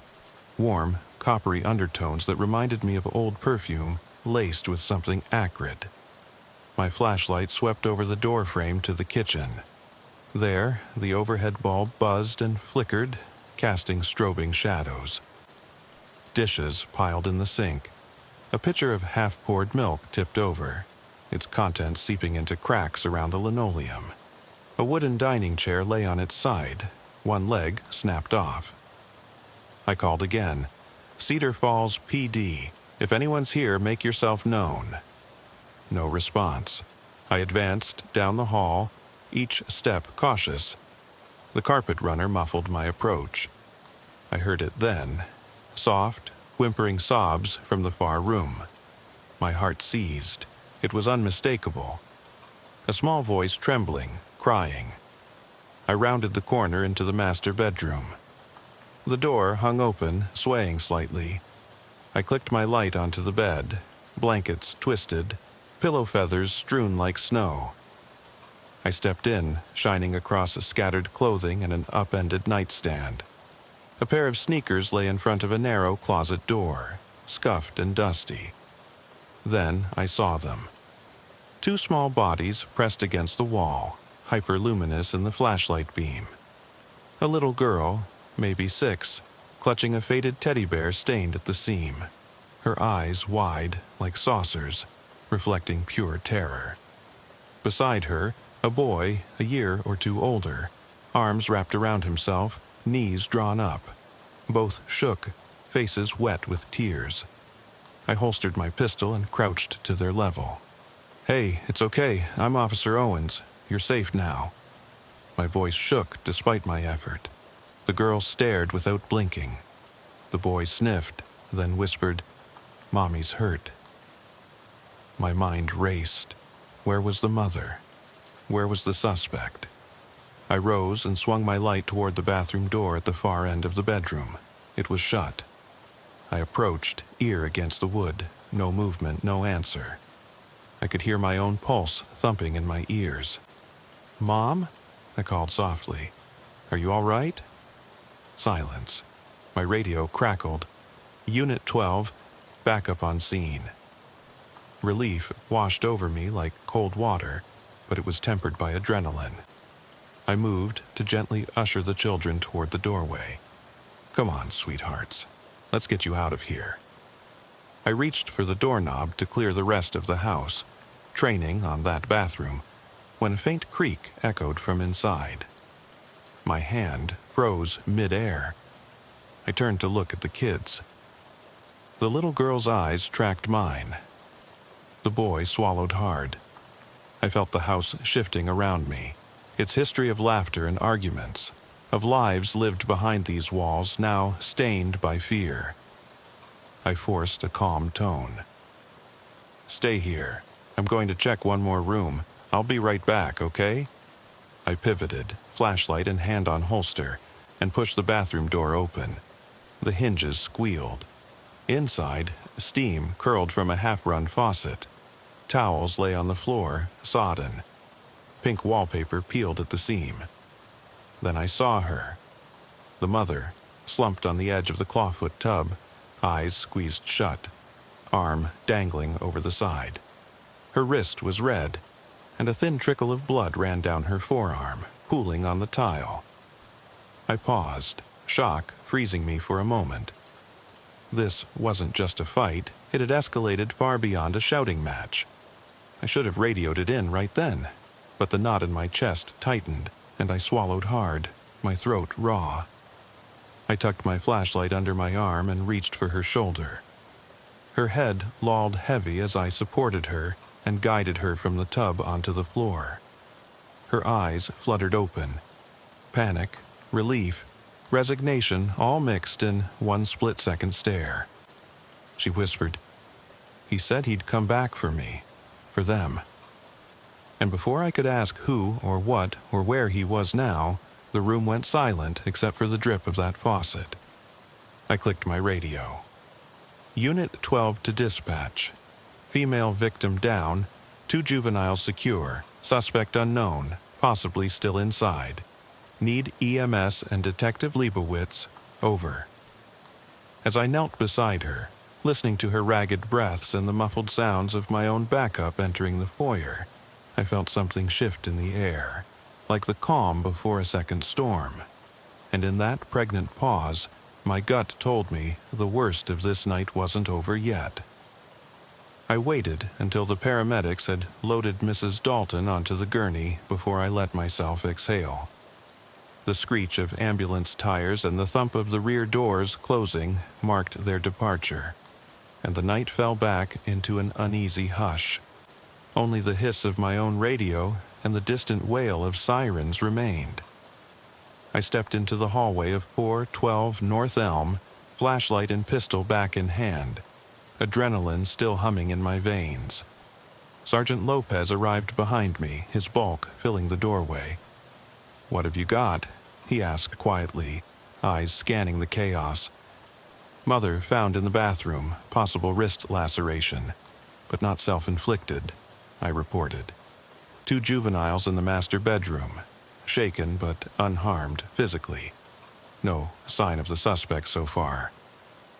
He nodded and gestured at Officer Miller, who was crouched beside the children in the bedroom doorway.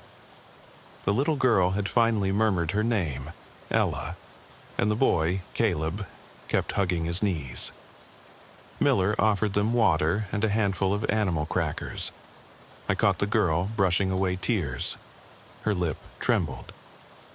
"Let's get them to the cruiser," Lopez said. "I'll take point on securing the rest of the house." I slipped past and knelt beside Miller. "Ella, Caleb, I'm Officer Owens. You're doing great." I scanned the room one more time. The broken lamp on the dresser, the closet door slightly ajar, and the little girl's drawing pinned to the wall. Stick figures surrounded by jagged red scribbles. "Your dad? Did he ever draw pictures with you?" I asked softly. Ella shook her head. Caleb looked at the sketch, then back at me. "He didn't want us here," the boy whispered. I swallowed. That single line echoed my mother's confession. He said he'd come back for them. I reached into my utility belt and drew a pair of child-safe zip ties. "Let's get you 2 in the cruiser, okay? We'll make sure you and your mom are safe." Miller guided them out, and I followed to the foyer, pausing to shine my light across the living room one more time. The infomercial was still playing. Someone had forgotten to turn the TV off, but nothing had changed. I turned to the kitchen. A fine layer of dust covered the fridge, except where someone had scrawled words in the grime. "Not safe." My hand tightened on the flashlight handle. A threat. A warning. I snapped a quick photo with my phone for evidence, then climbed the 2 steps into the kitchen. The warning was smeared beneath 2 magnets, a ceramic cat and a souvenir bottle opener from Maplewood Summerfest 19. It looked spontaneous, not part of everyday decor. "Sergeant," I called over my shoulder, "we've got a message here." He came up beside me, let out a low whistle. That's telling. I shone the light down toward the floor. Flecks of what looked like dried blood stained the grout near the sink. Another photo, half torn, lay face down. I flipped it. A family portrait. The father's face was scratched away. "Looks like he's already tried to erase himself," I said. Lopez guided me toward the back door. "We need to check the perimeter. I'll call for K9. Outside, the night air was cooler, the soft breeze stirring the tall grass along the fence line. I scanned the backyard under my flashlight. Wood chips by the children's playset, a barbecue grill covered in tarp, and the garden shed. The shed door stood slightly open.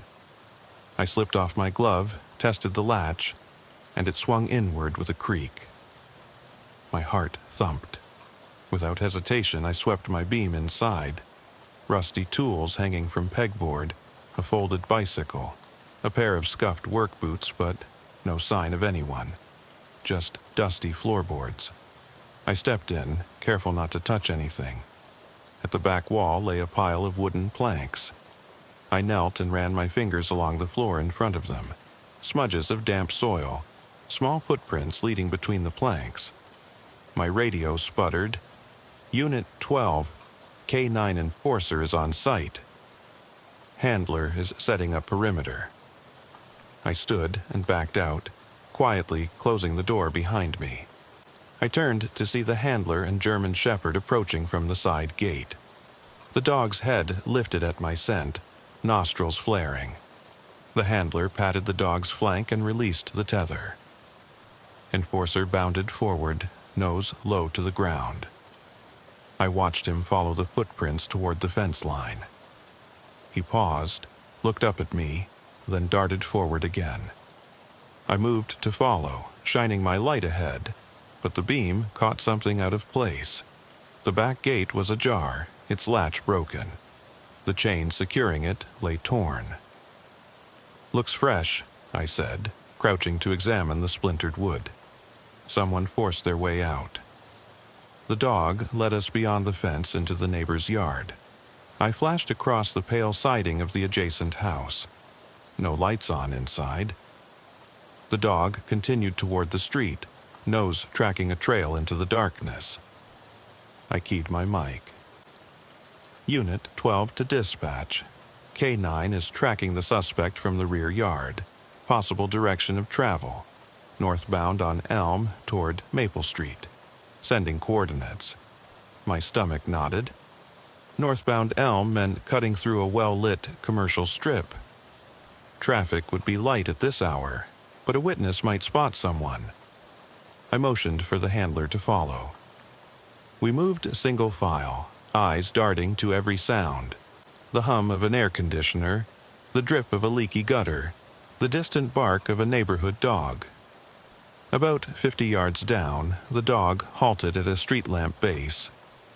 He sat, legs rigid, ears pricked, his jaw clenched around a scrap of fabric. I approached and knelt, shining my light on the torn edge of a plaid shirt, cotton blend, untouched by water. I carefully bagged it in an evidence pouch. "Look at this," I called to Lopez, who jogged up behind me. He knelt and peered. Good catch. Could belong to Dalton, or to someone helping him escape.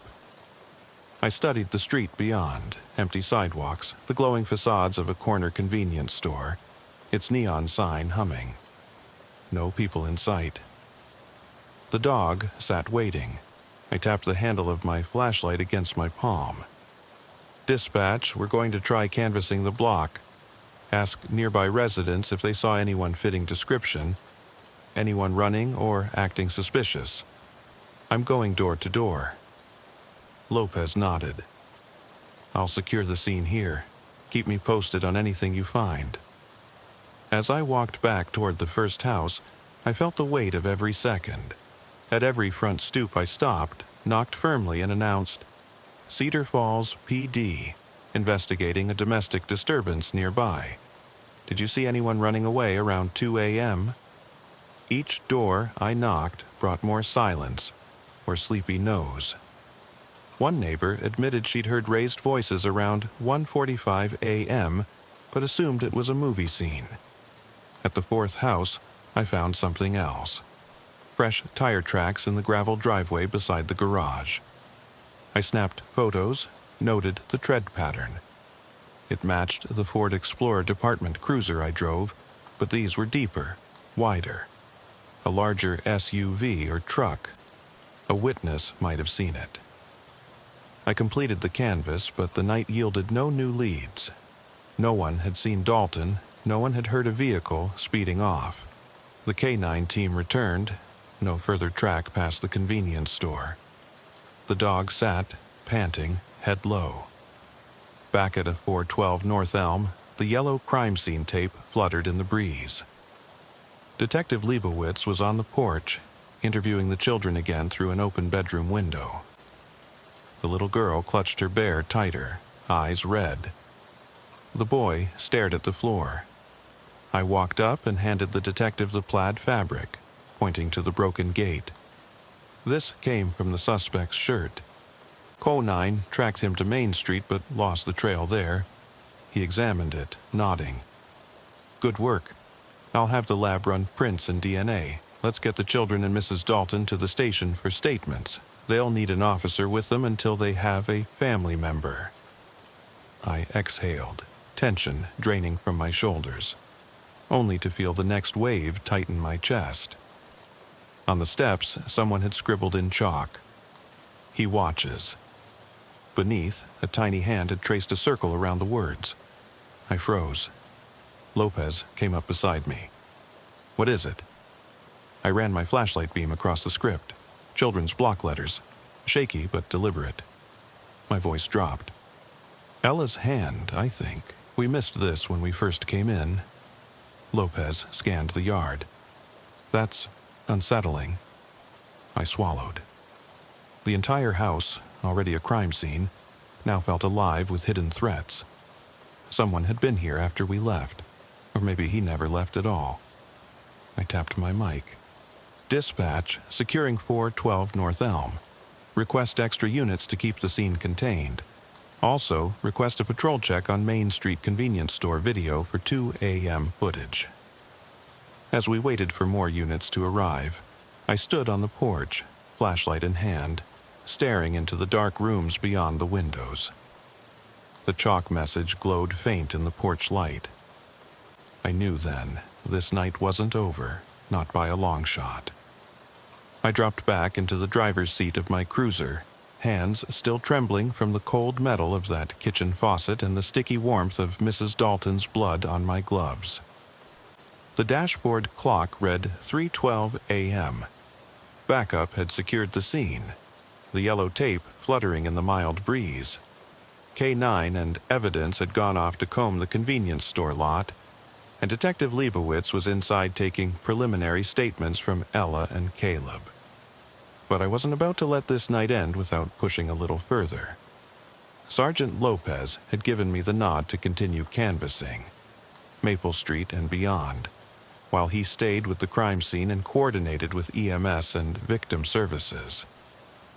I slid the cruiser into gear and eased down Elm one more time, the street lamp halos sliding past my windshield like ghostly sentinels. I parked between two hedge-lined driveways and killed the engine. My feet met soft grass at the curb, and I clicked my flashlight on. Maple Street was a mirror of Elm, neat lawns, sliders shut tight, shallow porch lights. I knocked on the first door, number 410, a pale yellow craftsman-style house. No answer. I jiggled the doorknob, latched. I moved to the adjacent window and tapped the glass. Nothing. "Hello? Cedar Falls PD. Possible 911 domestic suspect may have fled northbound," I called. Silence. I circled the front yard, shining into every gap in the hedges. No footprints. The flower beds were dry, earth cracked in the moonlight. I checked the porch chairs. No sign. Next door, a lone lamppost flickered over number 408. I approached, tried the doorbell, no chime. I knocked 3 times, waited, no stir. I moved on, 3 houses down, 404. A 2-story brick that looked recently flipped. A lone car, an old red Tacoma, sat in the drive. I moved up the walkway, each step soft on gravel. I knocked, and within seconds the front door opened an inch. A woman's eye peered out. "Officer," I said calmly, "we're investigating a possible domestic violence suspect who fled through this neighborhood around 2 a.m. He's considered armed and dangerous. Did you see anyone running or a truck or SUV speeding north?" She widened her eyes. "No, nothing," she whispered, leaning back. "I was asleep." I noticed her door chain was undone. I said, "That's okay. If you remember anything, footsteps, a flash of headlights, even voices, Call our dispatch at 555-6611. Stay inside and keep your doors locked, please." She nodded, closed the door. I jotted notes on my pad. No witness. Vehicle, red Tacoma. Owner home, no observations. I moved on. I slid back into the cruiser and called it in. Unit 12 to dispatch. Maple Street canvas negative. I'll go grab coffee and review video from the Maple Cafe at Main and Elm. Camera angles might pick him up fleeing southbound. Dispatch confirmed. I drove to the convenience store, its front bathed in harsh fluorescent light. I parked under a CCTV camera and ducked inside. The clerk, bleary-eyed, punched in my badge number. "Detective Lebo. Officer Owens, you said?" He pointed to a monitor behind the counter. "What time frame?" I checked my note. 2 a.m. to 2:30 a.m. I need the doorbell cam and the pumps facing Elm. He tapped keys, the screen filled with time-stamped clips. I leaned in as he played back the relevant segment. First clip, 1:58 a.m., an out-of-state Prius parked at Pump 3. Next, 2:04 a.m., no vehicles. A minute later, 2:05 a.m., a Ford Explorer, dark blue, idled at Pump 1 for about 15 seconds, then pulled away northbound on Elm. Then, 2:07 a.m., a white moving van pulled into the lot. Plain steel sides, no logos, tinted windows. It paused, its taillights glowing. The driver sat still, unmoving. My heart punched. That's it. Mrs. Dalton borrowed a white van. He might have followed her here, thinking she was alone. The clip rewound. I watched him step out. He wore dark jeans and a hooded sweatshirt zipped halfway. Black gloves. No face visible. He circled the van, peering under the door, then climbed back in and drove off northbound. I keyed my radio. Unit 12. Got white van footage. Suspect vehicle. Heading north on Elm. No plate visible. Hooded male in black gloves. Abort coffee. Heading back to Elm to set up a perimeter. I left the convenience store and went back to Elm, parking 3 blocks north of the store, just past the intersection with Poplar Avenue. I killed the engine, sat in the hush, and waited for Lopez's patrol cars to arrive to block cross streets. 2 marked units pulled in behind me, then a third. We positioned to cover Elm between Maple and Poplar. I climbed out, flashlight and radio in hand. Pitch black sky overhead. The night felt too silent. No wind, no crickets, just the buzz of distant traffic on Highway 20. I knocked on my own driver's door window. "Sergeant, perimeter set. I'll take the east side. Lopez, you're west. Uniformed cars on Maple and Poplar. Any vehicle matching that van, we stop, lights and sirens." He nodded. "Copy." I moved to the edge of the curb, flashlight beam sweeping every passing car. 5 minutes passed, 10 minutes. My shift superintendent had taught me patience. Stakeouts aren't fast. At 4:05 a.m., a van's taillights appeared miles away, rectangular, high-mounted. It slowed as it neared Main Avenue, turned onto Elm, slowed again at the corner. The streetlights threw black rectangles across the road. I stepped into the street radioing, "Unit 12 to all units. White van, possibly suspect, heading south on Elm." Prepared to take it.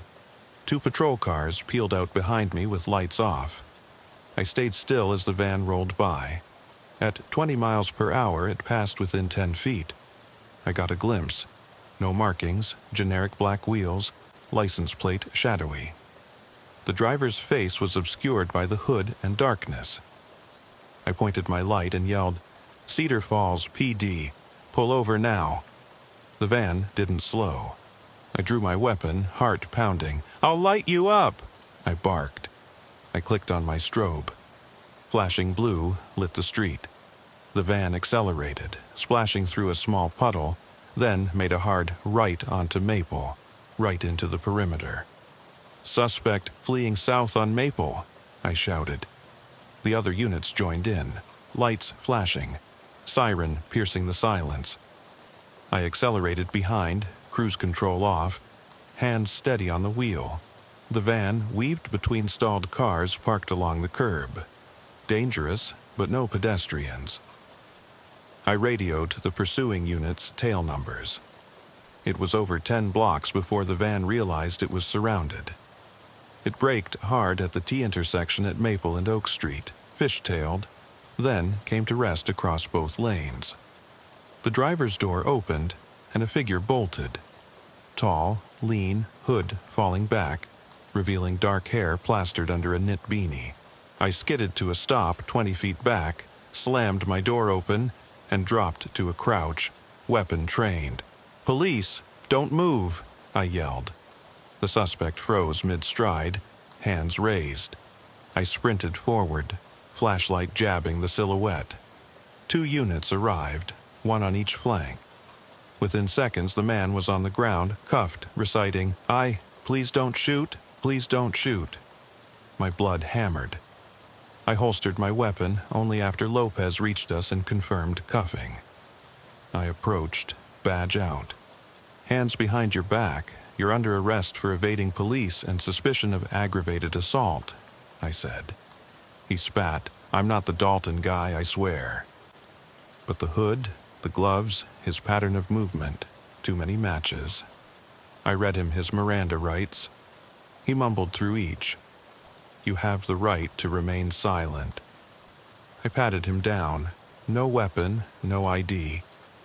I pulled off the gloves. Fresh mud under each fingertip, matching prints taken from the side yard gate. I called it in. "Unit 12. Suspect in custody, appears clean. Will need transport to city jail and booking. ETA for arrival, 5 minutes." At the station, we processed him. Photograph, fingerprint scan, DNA swabs. He gave a name, Jason Porter, age 28, no criminal record. We ran him through the system. Nothing. CSI reports match the gloves to forensic evidence. I sat across from Porter in the interrogation room, one-way mirror behind him. The dim ceiling light cast harsh angles on his face.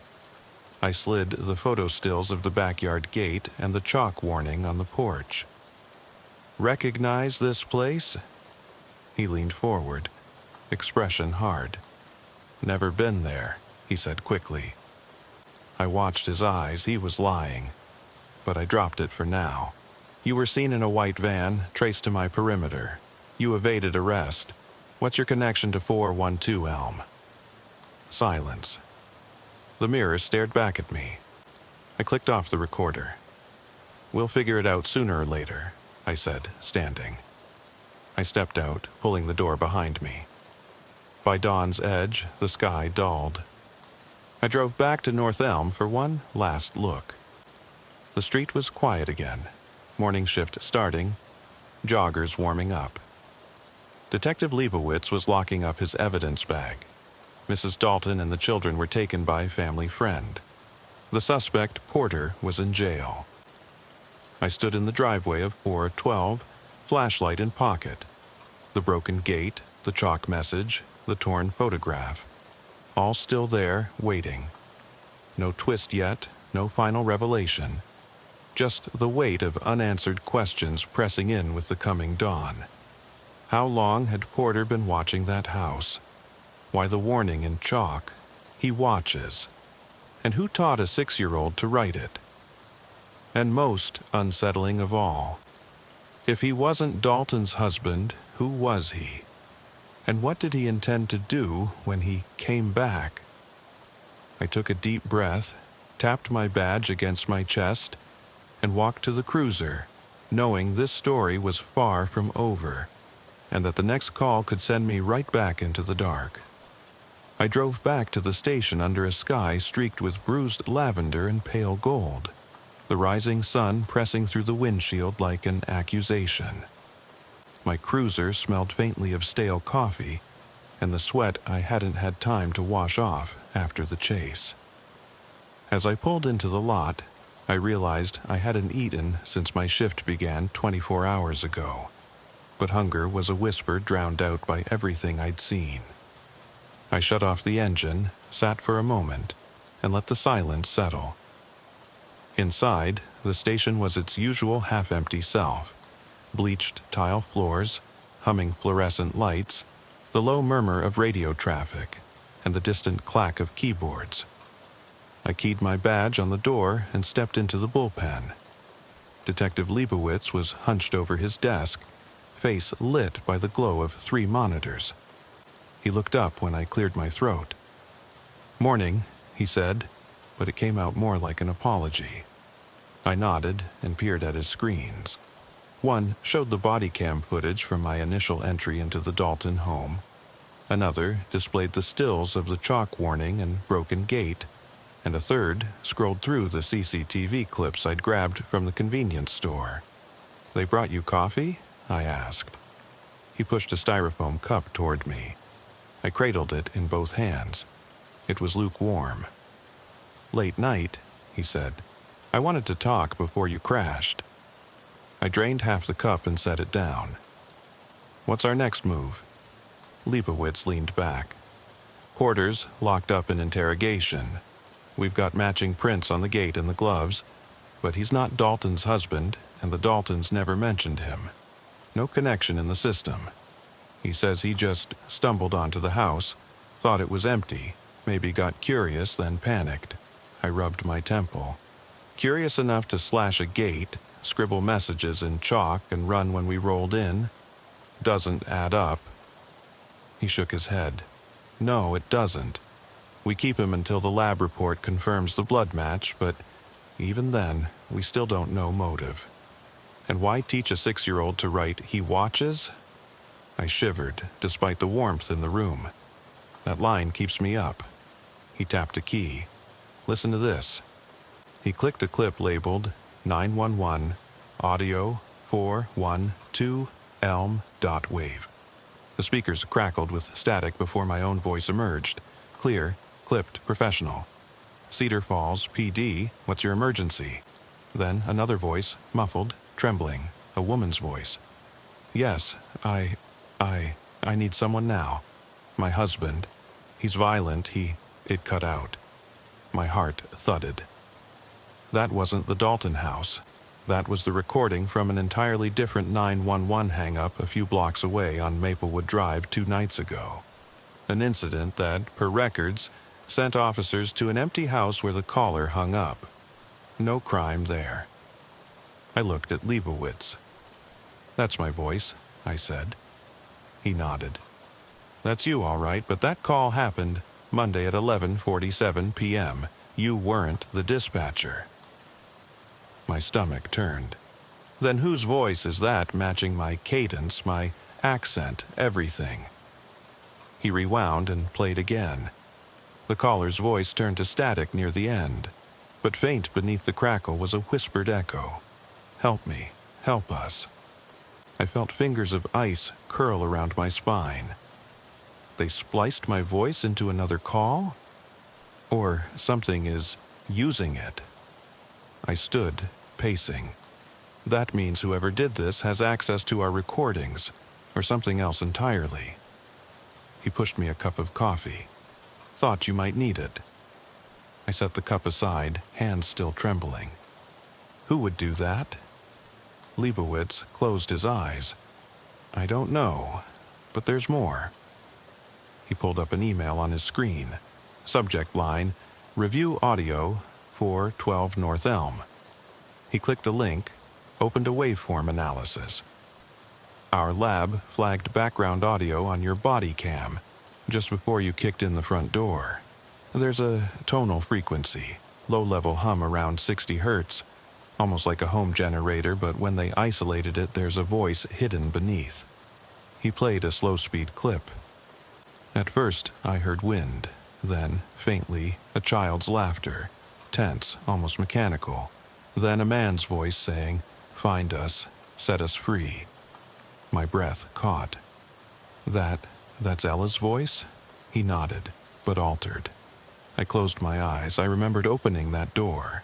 The cold snap of air, the scattered furniture, but I hadn't heard laughter. I'd only heard dread. Someone planted that under the recording, I whispered. Someone wanted us to find it. My radio crackled. Unit 12, dispatch to Unit 12, come in. I grabbed the mic. Owens. Unit 12, you have an alert, unidentified caller. It's an open line, very quiet. I flicked the switch. Send me the location. 412 North Elm. They say... Static. Come back. My stomach clenched. I dropped the phone and exchanged a look with Leibowitz. That house, I said. It's calling me. He reached forward. It's tape delayed. They played your voice through the PA. Somebody's still inside. Static iterated recordings of the 911 line. I spun toward him. You're saying the chalk message, the footprints, the call. Someone's been living there or hiding there, recording us? He closed his laptop. I say we go back. I swallowed, adrenaline spiking again. The caffeine buzzed. My ears rang with that child's laughter. My badge felt heavy against my chest. Let's finish this, I said, voice steady. We piled into a patrol SUV, lights off. A single spotlight on the roof. We parked 3 houses down from 412. The early morning air was crisp, birds silent, no wind. I grabbed my flashlight, holstered my weapon, and approached the porch. The door was still ajar, the interior pitch black. Leibowitz clicked his light on. Backup is 10 mics behind. Let's clear the house. Find whoever's inside, record everything. I stepped to the threshold and called out, Cedar Falls, PD, if you're inside, come out with your hands up. Silence. Nothing moved. I gripped the door frame and stepped forward. The stale smell of fear and old perfume hit me. My flashlight swept over the overturned vase, the hastily swept footprints, the shards of chalk dust near the threshold.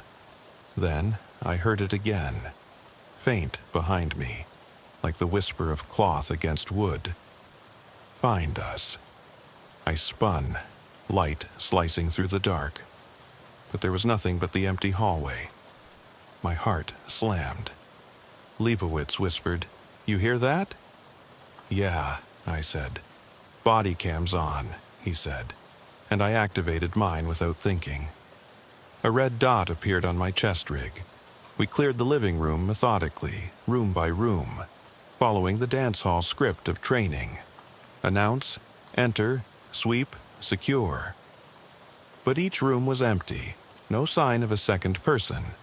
Nothing new.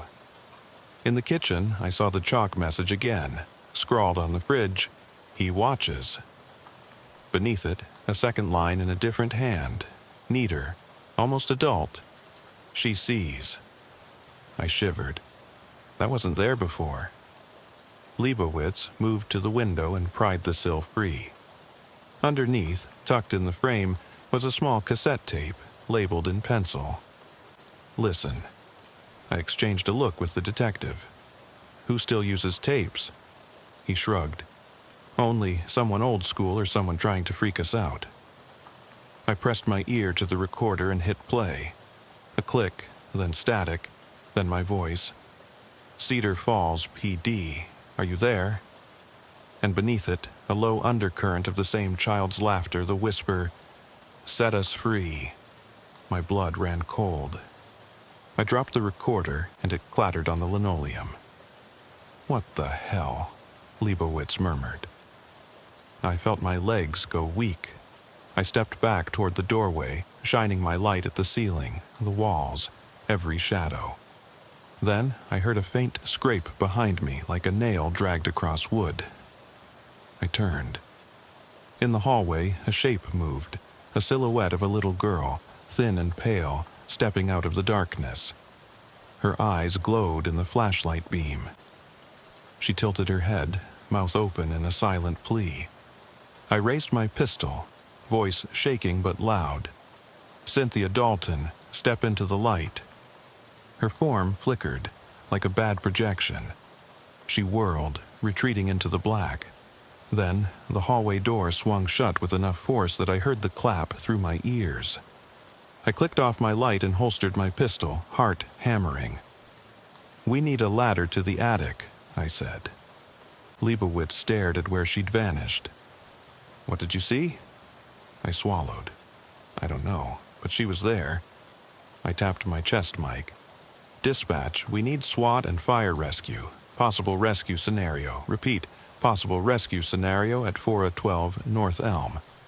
My voice was steady now, but inside I felt the tremor of fear.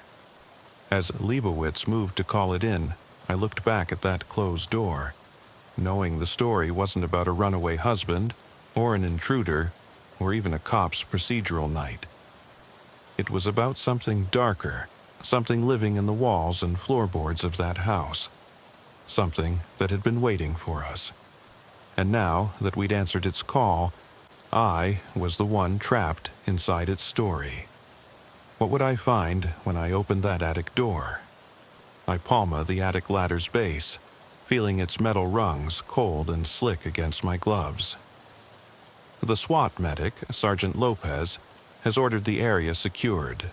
The fire rescue techs stand by the front door with cameras rolling, and Detective Leibowitz is setting up his mobile workstation in the foyer. I nod once and yank the ladder down. It unfolds with a metallic clank that echoes through the silent house. My flashlight beam cuts through the dimness as I climb. Each rung a deliberate effort against the weight in my pack and the hammering of my heart. Above me, the attic door creaks open on ancient hinges, revealing a shallow crawl space no taller than my shoulder. Dust motes swirl in the shaft of my beam, dancing like restless spirits. I drop onto my knees and peer inside. "Officer Owens," Lopez calls from below. "Proceed carefully." "I'm in," I reply, voice low and steady. I rise to my feet, flashlight in right hand, pistol in left. Every instinct tells me this is the moment all the pieces fall into place or shatter completely. The attic floor slopes downward toward the center, where a low, arched ceiling meets rough-hewn rafters. My boots press into warped floorboards. The smell is musty, old insulation and rotting wood, but underneath it something coppery, alive. I sweep the beam left, stacks of yellowed newspapers, bits of broken toys, a battered wooden crib rail stained with what looks like old varnish and something darker. My breath catches. I take a step forward, careful to keep my weight over the joists. The beam finds more, tiny footprints pressed into the dust, leading to a wall where chalk lines form a crude circle. Inside it, words in a child's jagged scrawl, "He wants to play." My throat tightens. I drop to one knee to photograph it. Behind me, I hear Lopez's soft tread. "You see that?" I whisper. He kneels beside me, voice hushed. "Yeah, looks like Ella's writing, but the style..." I point down the narrow passage. "There's a light over here." He switches on his headlamp. We follow the chalk circle to a section of wall where a sheet of plywood has been nailed over rough framing, but the nails are fresh. Someone barricaded this space recently. I shiver. "Cover me," I tell Lopez. He falls back, weapon at the ready. I draw my sidearm tighter, press my palm against the plywood, and give it a shove. It pops inward with a groan. I push further, and a hidden door swings open. Inside is a makeshift room, no more than 8 feet by 6. The walls are lined with yellowing wallpaper peeling at the top. In one corner, a small bed frame holds a threadbare mattress, lumpy with age. On the floor, a child's doll lies face down, one button eye missing. I shine my light on a low table. Scattered crayons, a half-crumbled notebook, pages covered in drawings of stick figures. Some smiling, some with their heads scribbled out. One drawing shows a figure in uniform, labeled Hero, and another shows a figure behind bars, labeled Bad Man. My pulse races as I flip through pages. At the notebook's end, a page written in an adult hand. Protect us. He watches from the shadows. Find us before he comes back. I look up at Lopez. This is where they were hiding. He sweeps his light over the dilapidated space. We need to get this documented and get them out. Cutter Brian, set up extraction. I pull out my radio. Unit 12, attic discovery. Found a concealed room. Possible juvenile victims. Send EMS and victim services immediately. Copy that. Dispatch responds. I kneel beside the bed. The mattress sags on one side, as if someone had sat there recently. I shine beneath, muddy footprints embedded in dust, and I swallow. Small blood droplets, now faded to rust. I snap photos. Behind me, Lopez sweeps the ceiling with thermal imaging. No heat signatures, nothing alive but us. Suddenly, the attic door slams shut with enough force to rattle the rafters. My pistol comes up, light and barrel aimed at the closed hatch. My heart hammers so loud I worry they'll hear it downstairs. I call out, "Cedar Falls, PD, stay back." No answer. Just the echo of our breath in the trap-like space. I radio Lopez. "Secure the door from below, no unauthorized entry." His voice crackles. On it. I crouch, keeping the muzzle pointed upward at the hatch. After a moment, I hear the scratching of pry bars, then a muffled voice. "Sergeant, door's jammed from your side. I'll get the crowbar." I remain still, back pressed to the far wall, scanning the tiny room. My light lands on something else, an old tape recorder perched on the table, its play button stuck down. I approach, a glove finger brushing the cold plastic. A frayed cassette inside bears no label. I hit stop and then eject. The tape falls into my palm. I stare at the brown ribbon, thinking of the voices we heard, my own, distorted, bits of children's laughter threaded through. How many times had someone sat right here, recording every call, every footstep, every scream for help? How long had this gone on? A soft whimper reaches my ears, indistinct but unmistakable. My head snaps up, scanning the shadows. "Did you hear that?" I whisper. Lopez presses against the hatch. "More rescue coming up. Don't let go of that tape." With a metallic groan, the attic door lifts and light spills in. 2 SWAT medics climb through, helmets low, bulky vests illuminated by my flashlight. One kneels beside me and shines a handheld thermal camera across the hidden room. No body heat, no breathing, but the air feels thick. I hand him the tape. Evidence. Possible victim statements, suspect's own recordings. He nods and secures it in an evidence bag. I step aside as they place an evidence marker next to the doll. I feel the weight of all we've discovered sink in. The husband, the intruder, the children's terror, and now this secret prison in the attic. Someone had been keeping a twisted vigil, either for Mrs. Dalton's family or for some other prey yet to be found. As the medics pack up, I take one last sweep. My beam crosses a small window set high in the gable, frost-rimmed and cracked. Beyond it, the darkest sky stares back, an auditorium of black. I wonder if anyone outside hears these walls whisper. I turn to leave, but my boot heels catch on something. A second trapdoor in the floorboards. I look back at Lopez. There's another one here. He shines down. The wood grain is warped, an outline nearly imperceptible in dust. I crouch and push with both hands. It shifts, but doesn't open easily. Lopez kneels beside me, and between us we pry it upward, revealing a crawl space descending into utter black. I secure my flashlight to my chest and train the beam downward. Wooden rafters, sparse insulation, and footprints etched deep in the dirt floor. No cables, no utilities, just earth and timber. I swallow. "Detective," I call through my mic. "We've got a second level." Moments later, Leibowitz's flashlight beam joins us. This is beyond anything I've seen. Are you sure you want to go down? I exhale, steadying my voice. We came this far, we can't stop now. He nods and secures his pistol. The SWAT medic retreats, signaling the other teams to stand by. I brace my hand on the attic joist and ease myself into the hole, boot first, grabbing the edge to lower myself into the void. The air here is stale, thick with the smell of damp earth. I find a handhold in a girder and descend carefully. When my boots hit the dirt, I pause. The beam from my chest lamp illuminates a corridor of packed earth.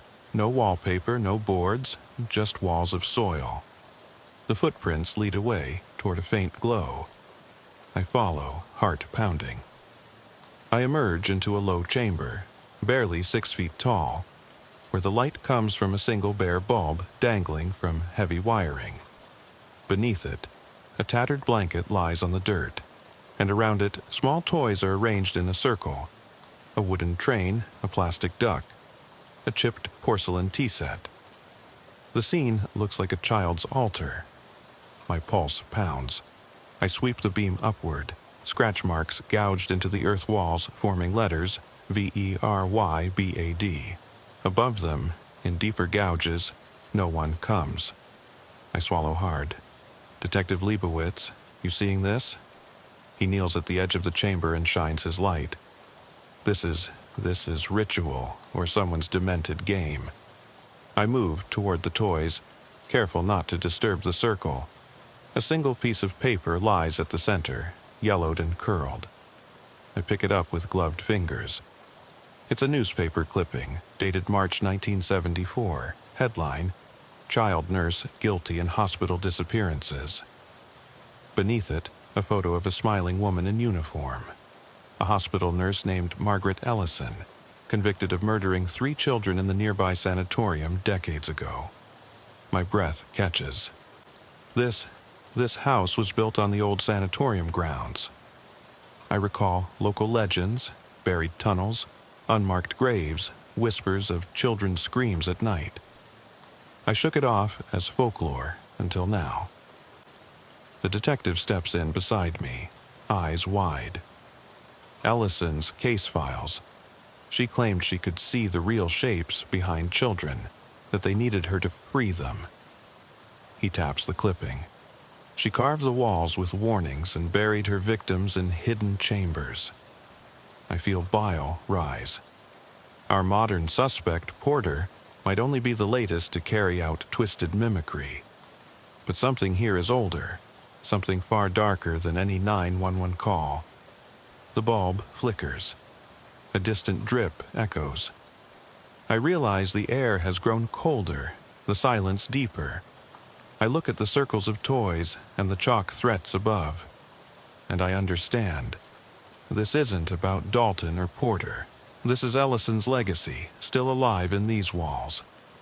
I rise, voice trembling. We need structural engineers. This place might collapse if anyone goes deeper. And we need historians. City records say the sanatorium burned, but no records of any survivors or tunnels. Leibowitz nods, phone already out.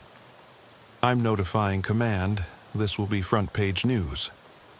I take one last look at the hidden chamber, its circle of toys and the ghost of Ellison's crimes etched in dirt. I turn to climb back, but a soft child's giggle drips through the tunnel behind me, a sound that makes my skin crawl. I freeze. The beam swings back. The corridor is empty, but the toys rattle in the circle as if brushed by tiny fingers. My jaw tightens. I whisper into my mic, all units, hold position. We have movement down here. Behind me, the tunnel's darkness seems to pulse, alive. And in that moment, I understood the terrible truth. The house didn't just watch us. It remembered. It waited. And in its shadows, Ellison's legacy still plays its deadly game. The question that haunts me now, after every sleepless night, every replayed call, every whispered echo, is this: How many more houses in Cedar Falls hold these secrets beneath their floors? And will anyone ever escape once they step inside? I climbed out of the patrol car into the chill of a late spring night. May 12, 2024, exactly 0007 on my dashcam timestamp. Lights off, siren silent. Dispatch had flagged this as a domestic disturbance with possible children involved. My partner, Deputy James Caldwell, and I exchanged a quick nod before cutting our engines and stepping toward the house at 2418 Elmwood Drive. The street lamps cast long, skeletal shadows across manicured lawns. In Crestwood County, a squeaky clean suburb known for block parties and bake sales, this kind of call always set my nerves on edge. The front porch light was dead. Its bulb hung loose in the socket, swinging on a single wire. The door stood ajar by nearly 3 inches. "Cover me," I whispered into the mic clipped to my uniform, hand on my holstered weapon. Caldwell slid in beside me, shield up, eyes scanning the living room beyond. I nudged the door further open, no resistance, and eased inside. The entryway was a war zone. A wooden console table lay on its side, its family photos smashed to bits, frames splintered, smiling faces buried under shards of glass. A floral rug that probably cost more than my first squad car was folded back at odd angles, its fringe tangled in blood that hadn't quite dried. I knelt to inspect the smear, a shallow scrape, maybe a woman who'd tried to protect herself. My heart tightened. "Nothing on the front," Caldwell said, voice low. "2 exits, front and back." We'd seen plenty of fights spill into backyards. I keyed my radio.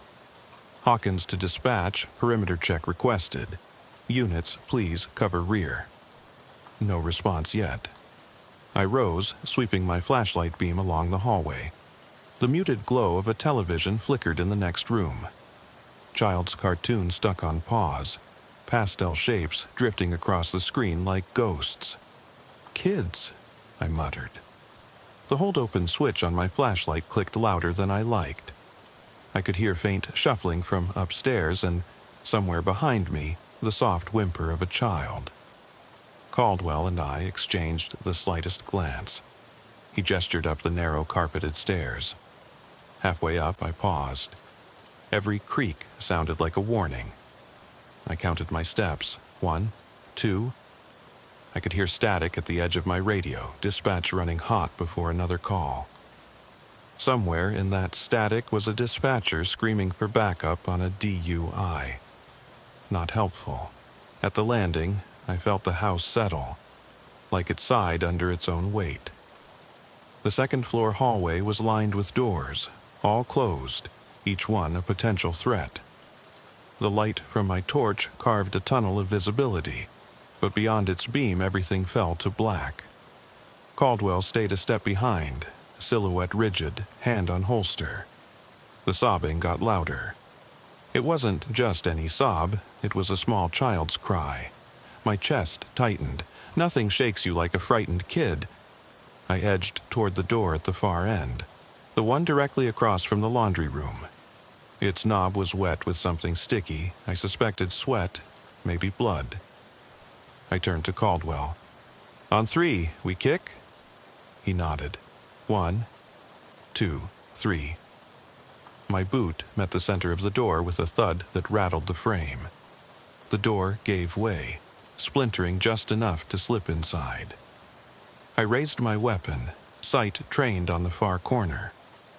Beneath piles of dirty laundry and plastic bags, I saw pale legs curled inward. The kid's tear-streaked face snapped up at me. "Easy now, buddy. It's Deputy Hawkins." I lowered to one knee, gun arm bent but steady. The child, about 6 years old, pajamas soaked through, cowered, hugging a battered teddy bear. His eyes were wide orbs of panic. "Where's your mom?" I asked softly. His breaths came in uneven gasps, He pointed toward the closet door, cracked open just a sliver. Beyond that gap lay darkness thicker than any midnight I'd ever worked. A slow, wet inhale echoed from within. A chilling realization hit me. Closets are small, confined spaces. Whoever, or whatever, was in there couldn't see us without turning its head. The breathing was deliberate, measured, like someone trying not to be heard. I keyed my radio. Hawkins to Caldwell. Closet, check it. My voice didn't waver, but adrenaline spiked through my veins. Caldwell stepped forward, helmet, light on, weapon drawn. I moved to the side and covered the doorway. The boy whimpered, squeezing my arm. I patted his back. Hang tight, kid, we've got you. Caldwell shone his light into the black recess. The beam trembled, sweeping past shelves cluttered with sweaters. Then it caught a flash of white. An eye? A reflection? The sound of fabric rustling. Caldwell called out, "Ma'am, drop your weapon. We're with the police." His tone was firm, but not screaming. I could see his jaw clenched. The officer knows better than to startle a possibly armed suspect in a confined space. My radio crackled. Backup ETA 5 minutes. Less than ideal, but we had to move. The kids' sobs turned into hiccups, quieting beneath my uniform. The house settled again, pipes groaned like dying whispers. Then a sudden squeak. The closet door swung outward an inch. A hand, dirty, trembling, slipped into view, holding what looked like a kitchen knife handle. I exchanged a glance with Caldwell. No hesitation. We leveled our weapons. "Ma'am," Caldwell said, voice low but carrying, "step away from the blade." The hand withdrew. The door opened fully and I raised my voice.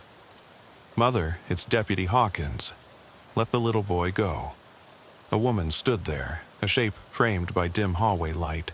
Dark hair tangled, eyes red-rimmed and wild. Her nightshirt was torn, stained with patches of crimson. She held the knife against her chest, blade pointing down. The edge still gleamed wet. My stomach churned. She looked half crazed, half desperate. The kid muffled a cry. I felt the air thicken, charged. I rose up slowly, hands visible. "Sarah," I said, using the name Dispatch had gotten from the kid's frantic mother, "it's okay. We just want to keep you safe. You don't have to do this." She blinked, gaze flicking between me and the boy. Her breathing came in harsh bursts. A bead of sweat rolled down her temple. "They'll take him," she whispered, voice cracking. "If I let them, they'll take him away." My training kicked in. I kept my tone calm, steady. "We're not here to take him. He's safe. You're safe. Let's put the knife down and we can all leave this house together." For a heartbeat, she wavered. Then, like a snapped rubber band, she tightened her grip and lunged forward. I reacted instantly. My bulletproof vest saved me from a shallow cut to the stomach as the blade scraped across the nylon. Caldwell shouted, advanced, disarmed her in a practiced motion. The knife clattered to the floor. "Kid, eyes away!" Caldwell barked, and I scooped the boy into my arms. He screamed, burying his face in my chest. I felt his small body shake against me. Caldwell handcuffed Sarah behind her back. Her sobs shook the entire hallway. Deputies arrived moments later, flooding the scene with flashlights and voices. I backed out, still cradling the child as paramedics took over. The little guy stared at me with hollow eyes. I gently lowered him to Caldwell's arms. Later, in the station's child interview room, I sat opposite the boy. Luke, he'd told me, offered him juice while social workers comforted him. Every time I blinked, I saw the knife's edge, heard the rasp of Sarah's breathing. By the time I finished my report, it was nearly dawn. Back at home, I couldn't shake the images. The closet door creaking, the sheen of the blade, that single tear carving a trail through Sarah's makeup. Sleep wouldn't come. In the days that followed, I kept picturing 2418 Elmwood in the rearview mirror. Empty, broken, haunted by footsteps that belonged to no one. I wondered if Sarah would find help, if Luke would be safe with relatives, if I'd ever feel normal again, responding to a dinner plate breaking under my own fist. And I still haven't answered the question that sticks in my mind. In that dark hallway, who was the one truly trapped? I eased back into my uniform after the interview room cleared, trading off the heavy trauma-hued smell of antiseptic and kids' tears for the cold metal of the squad room desk. The precinct's fluorescent lights buzzed overhead as I thumbed through scribbled notes, trying to piece together a report that hadn't felt like a simple arrest. Samantha Ward's eyes had haunted me, the moment she collapsed in tears when Luke was lifted from her arms. I pressed my palm into my temple, leaning forward until the cheap laminate bit into my forehead. It was 3:14 when I finally stepped out into the damp pre-dawn air. The sky was a slate sheet, and every street lamp haloed with moisture. I paused under the station's awning, feeling the echo of Luke's sobs in my chest. A yellow evidence tag fluttered on the clipboard I held, the kitchen knife, my name written on it. I tucked it into an evidence bin, snapping it shut. A crackle in my pocket told me dispatch had another call. Domestic disturbance, still, and it was 10 miles north near the River District. My partner Caldwell shook his head from the passenger seat when I climbed in. "You okay?" he asked, voice low. I nodded once, started the engine. "I'm fine," I said, though the words felt fragile. We rolled out with lights off again, siren muted. The streets were deserted, except for the occasional rat scuttling across the gutters. Caldwell was silent, tapping his fingers on the wheel in time with our tires. In the rearview mirror, I caught my reflection. Dark circles under bloodshot eyes, uniform collar rumpled. At 3:45 a.m., we turned onto North River Road. The river's dark surface reflected nothing. The houses here were older, clapboard exteriors, overgrown hedges. This call had been flagged as a priority 3, which meant noise complaint or argument, but dispatch warned children might be present. That always bumped it up in my mind. The caller had hung up before leaving details. Classic pattern. Screams, then silence. We parked 20 yards from the front door and approached on foot. No broken lights this time, just a faint glow from inside. Caldwell whispered through the man-trap door. "Police, you okay in there?" No answer. We opened the door quietly. It didn't even creak. Inside, the living room was tidy. No overturned furniture, just a television playing static. A pair of children's sneakers lay side by side on the rug. I switched on my flashlight. The beam caught a framed photo on the mantel, a mother and 2 kids at a carnival, smiling. Underneath, someone had scrawled "My Little Angels" on the wooden mat. "Look at that," Caldwell muttered. We swept the ground floor. No sign of adults, no struggle. We climbed stairs 2 at a time. On the landing, a crying girl, maybe 8, peered around the corner of a hallway, clutching a doll. She saw us and ran into Caldwell's arms. He knelt, spoke gently. "Hey there, sweetheart, it's Deputy Caldwell. What's your name?"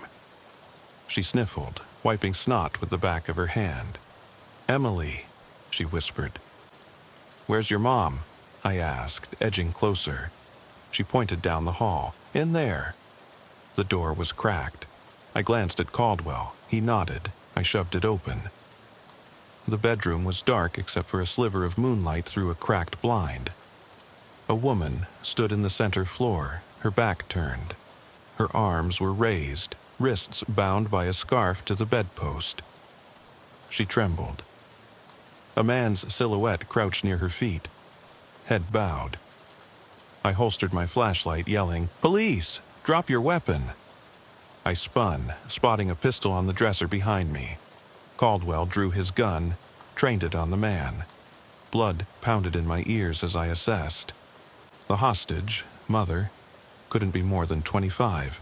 Hair tangled, nightdress shredded.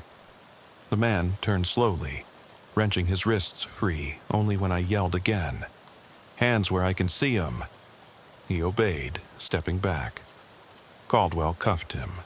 The mother collapsed in sobs, clutching Emily's hand. I radioed backup. "Hawkins to dispatch. Suspect in custody, mother and child safe, send medical." Traffic noise crackled in response, but no laughter this time. Later that morning, I filled out more paperwork. Caldwell had left to take Emily to social services. I had to finish my narrative on Samantha Ward. The two calls looped in my mind. Ward's violent panic with Luke, and this calmer but equally harrowing River District abduction. My phone buzzed, hospital liaison. Samantha's stomach had been nicked. She'd survived, but wouldn't see Luke for weeks. The news hit me harder than I expected. I pushed back from my desk. By noon, I returned to the Elmwood house. The "for sale" sign was gone. Contractors had trodden through, leaving footprints in the lawn.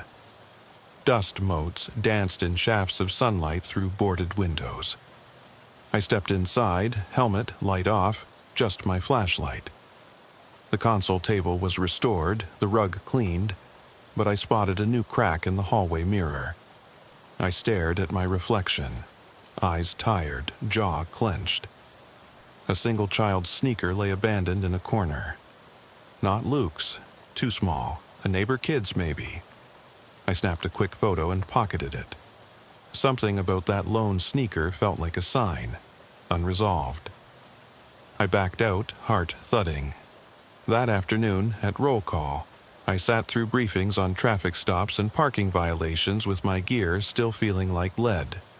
Sergeant Ramirez called my name. "Hawkins, office?" He closed the door behind me. On his desk, Drew Caldwell's shift report and mine, stapled together. "You two've been busy," he said, voice low. Then he slid a folder across. This came in. Internal Affairs. 2 complaints from District Attorney's Office. My stomach sank. I opened the folder. One allegation that I'd overstepped during the Ward arrest. Another questioning Caldwell's conduct at the River House. Both incidents described as excessive force or improper protocol. Ramirez met my eyes. "You did everything by the book?" he asked. I swallowed. "Yes, sir." He leaned back. "Stories leak. Press smells blood and domestic calls more than murder scenes. You'll be interviewed tomorrow. Be ready." I left without another word, head spinning. That night, sleep eluded me. I paced my apartment, eyes fixed on the ceiling where water stains formed a crude map of my guilt. My phone buzzed again, this time Luke's foster mother checking on him. She sent a picture, Luke asleep, teddy bear clutched to his chest. Relief warmed me but sharpened the ache in my gut. At 2:15, I got an unmarked call. "Officer Hawkins, this is Special Victims. You did good work. Don't let politics blind you." No name, then click. I stared at the deadline, wondering who'd sent the warning, or the compliment. My next shift began at 7 a.m. Uniform pressed, boots shined, but I felt hollow. At roll call, dispatch buzzed, another 911, domestic disturbance with children. Elmwood Drive again. My heart lurched. Caldwell caught my eye, no question needed. We drove out in silence, lights off, siren muted, the weight of reports and IA complaints pressing down. As we turned onto Elmwood, the street looked the same, quiet, neat, oblivious. But I knew better now. Behind each front door, waiting, was a story that didn't end when cuffs clicked or headlines faded. The house loomed ahead, windows dark. I swallowed, hand brushing my holster. Here we go again. I whispered, voice nearly lost. Caldwell gripped my shoulder. You ready? I inhaled, steeling myself, and I still don't know if that final call was coincidence or some twisted echo, a reminder that in this job, the nightmares never stop knocking. I killed the engine just past midnight, the patrol car settling into the hush of Elmwood Drive like a misplaced echo. Dispatch had flagged this as another domestic disturbance with children at 2418 Elmwood, our third call here in a month. I checked my watch. June 4th, 2024, 003. Caldwell lifted a brow as he hit the button on the overhead lights. You ready, partner? He asked, soft enough that only I heard. I clipped my mic on. Hawkins to dispatch, on scene, 2418 Elmwood Drive. No answer. Dispatch was swamped. We stepped onto the front porch. The door, which we'd boarded days ago, stood half open again. A narrow wedge of darkness beckoning. A single plank had been peeled back. No sign of forced entry. Whoever, or whatever, was inside had a key. I drew my weapon, flicked on my flashlight. The beam landed on the warped wood, then the cracked window beside the door. Through it, I saw the faint profile of the living room. A fresh set of footprints pressed into the thin layer of dust on the floorboards, leading toward the hallway. Caldwell knelt, examining them. Barefoot, size 9 or 10, he murmured. Looks like the kid. I swallowed. Luke. We crossed the threshold. The air smelled of mildew and something fouled, sickly sweet, like rotting fruit. The front room was bare now, the furniture gone, walls freshly scraped of nails and hooks. Only the flat-screen TV remained, screen black. On the floor, in the center of the dust, a single yellow rubber duck. Luke's duck. The hallway beyond was darker, no ceiling light, no moonlight. I clicked my torch higher. Shadows shimmered at the edges. Caldwell covered my 6 as we advanced. At the top of the short flight of stairs, I paused. On the wall, scrawled in what looked like red mud, were the words, "He never left." A chill slithered up my spine. I radioed in again. Hawkins to dispatch, be advised. Suspicious message inside Elmwood. Request immediate backup. Again, nothing but static. I gestured to Caldwell. He exhaled, checking his sidearm. We reached the second-floor landing. The doors were all closed, but the second one on the left was cracked open about an inch. A faint, uneven breathing sounded inside. I gripped the door frame and peered in. The room was empty. No furniture, debris everywhere. But a small pair of pajamas lay folded neatly on the mattress, and Luke's sneakers sat side by side at the foot of the bed. Then the breathing stuttered, as if someone held their breath. I motioned Caldwell up. He pressed his ear to the gap, then turned his head to me, eyes wide. "Daddy?" My heart froze. A small voice, unmistakable, came from behind us. I jerked around. Luke stood at the top of the stairs, face smudged, eyes glossy in the beam. He stepped forward, raising a single finger to his lips. "Shh," he whispered. Caldwell cursed under his breath. "How?" I scooped Luke into my arms. His body was ice cold. "Where's your mom?" I asked. But before he could answer, a door slammed somewhere below. The house shuddered. We backed down the hallway. Each step creaked like a warning. The duck in my pocket vibrated. No battery, no reason. I stopped, listening. A soft scrape came from the end of the hall, past the linen closet. Caldwell and I exchanged a look. Movement. I set Luke gently on the floor and drew my gun again. "Caldwell, cover me." He nodded, pivoting on his heel. I edged toward the noise. At the linen closet door, I paused. My flashlight revealed towels stacked neatly, but one shelf was pulled forward. Its contents spilled on the floor. Amid the chaos, I saw a blood-smudged photograph. Samantha Ward, smiling, holding Luke when he was a baby. Beneath it, scratched into the wood in the same red mud, "Stay with me." My pulse thundered. "Caldwell," I whispered. He closed the distance, light on the picture.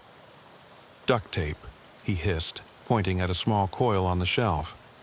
I frowned. They've been living here. A creak above us made both of us jump. I gestured at the stairs. We ascended, guns trained upward. The third door, master bedroom, stood partly open. I pressed my flashlight against the jamb. The room was lit only by the burning ember of a lone candle on the nightstand. The bed was made, perfect, but the sheets were stained. Luke darted ahead. "Mom!" His voice broke the spell. A figure emerged from a corner, Samantha Ward, her face ghost white, eyes darting.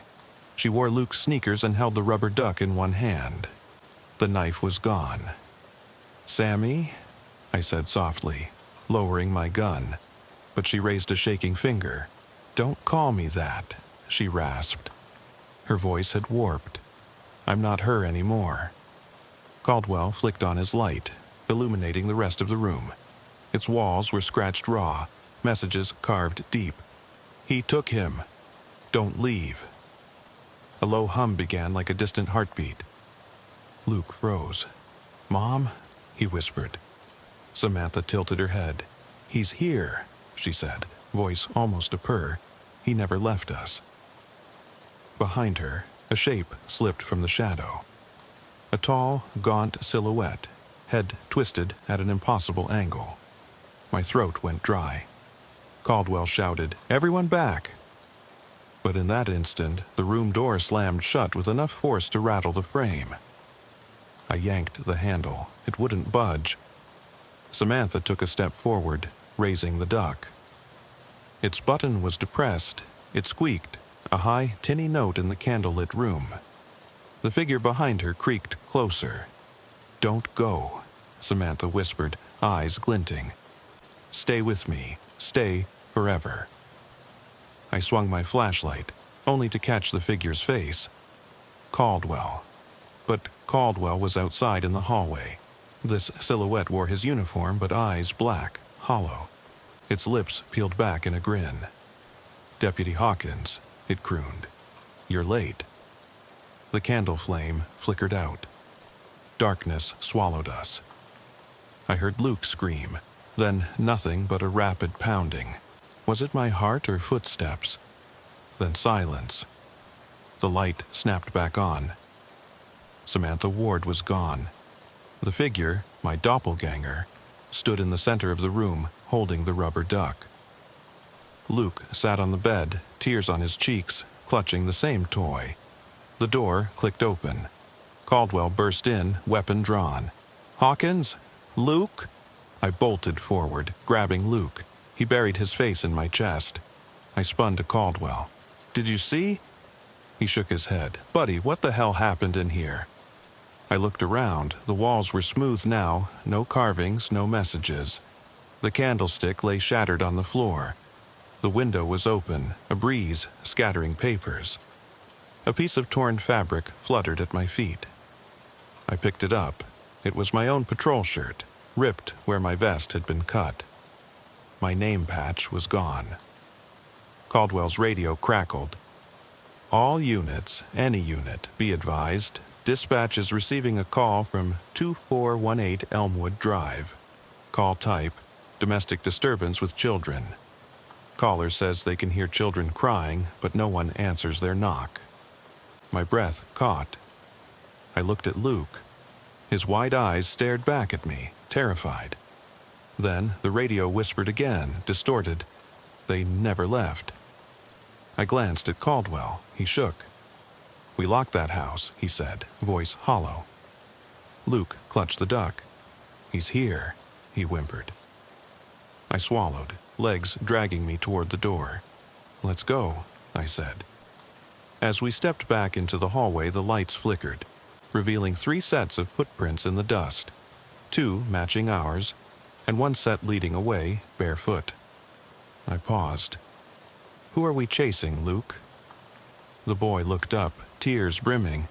"I thought it was you." And I realized I wasn't sure anymore.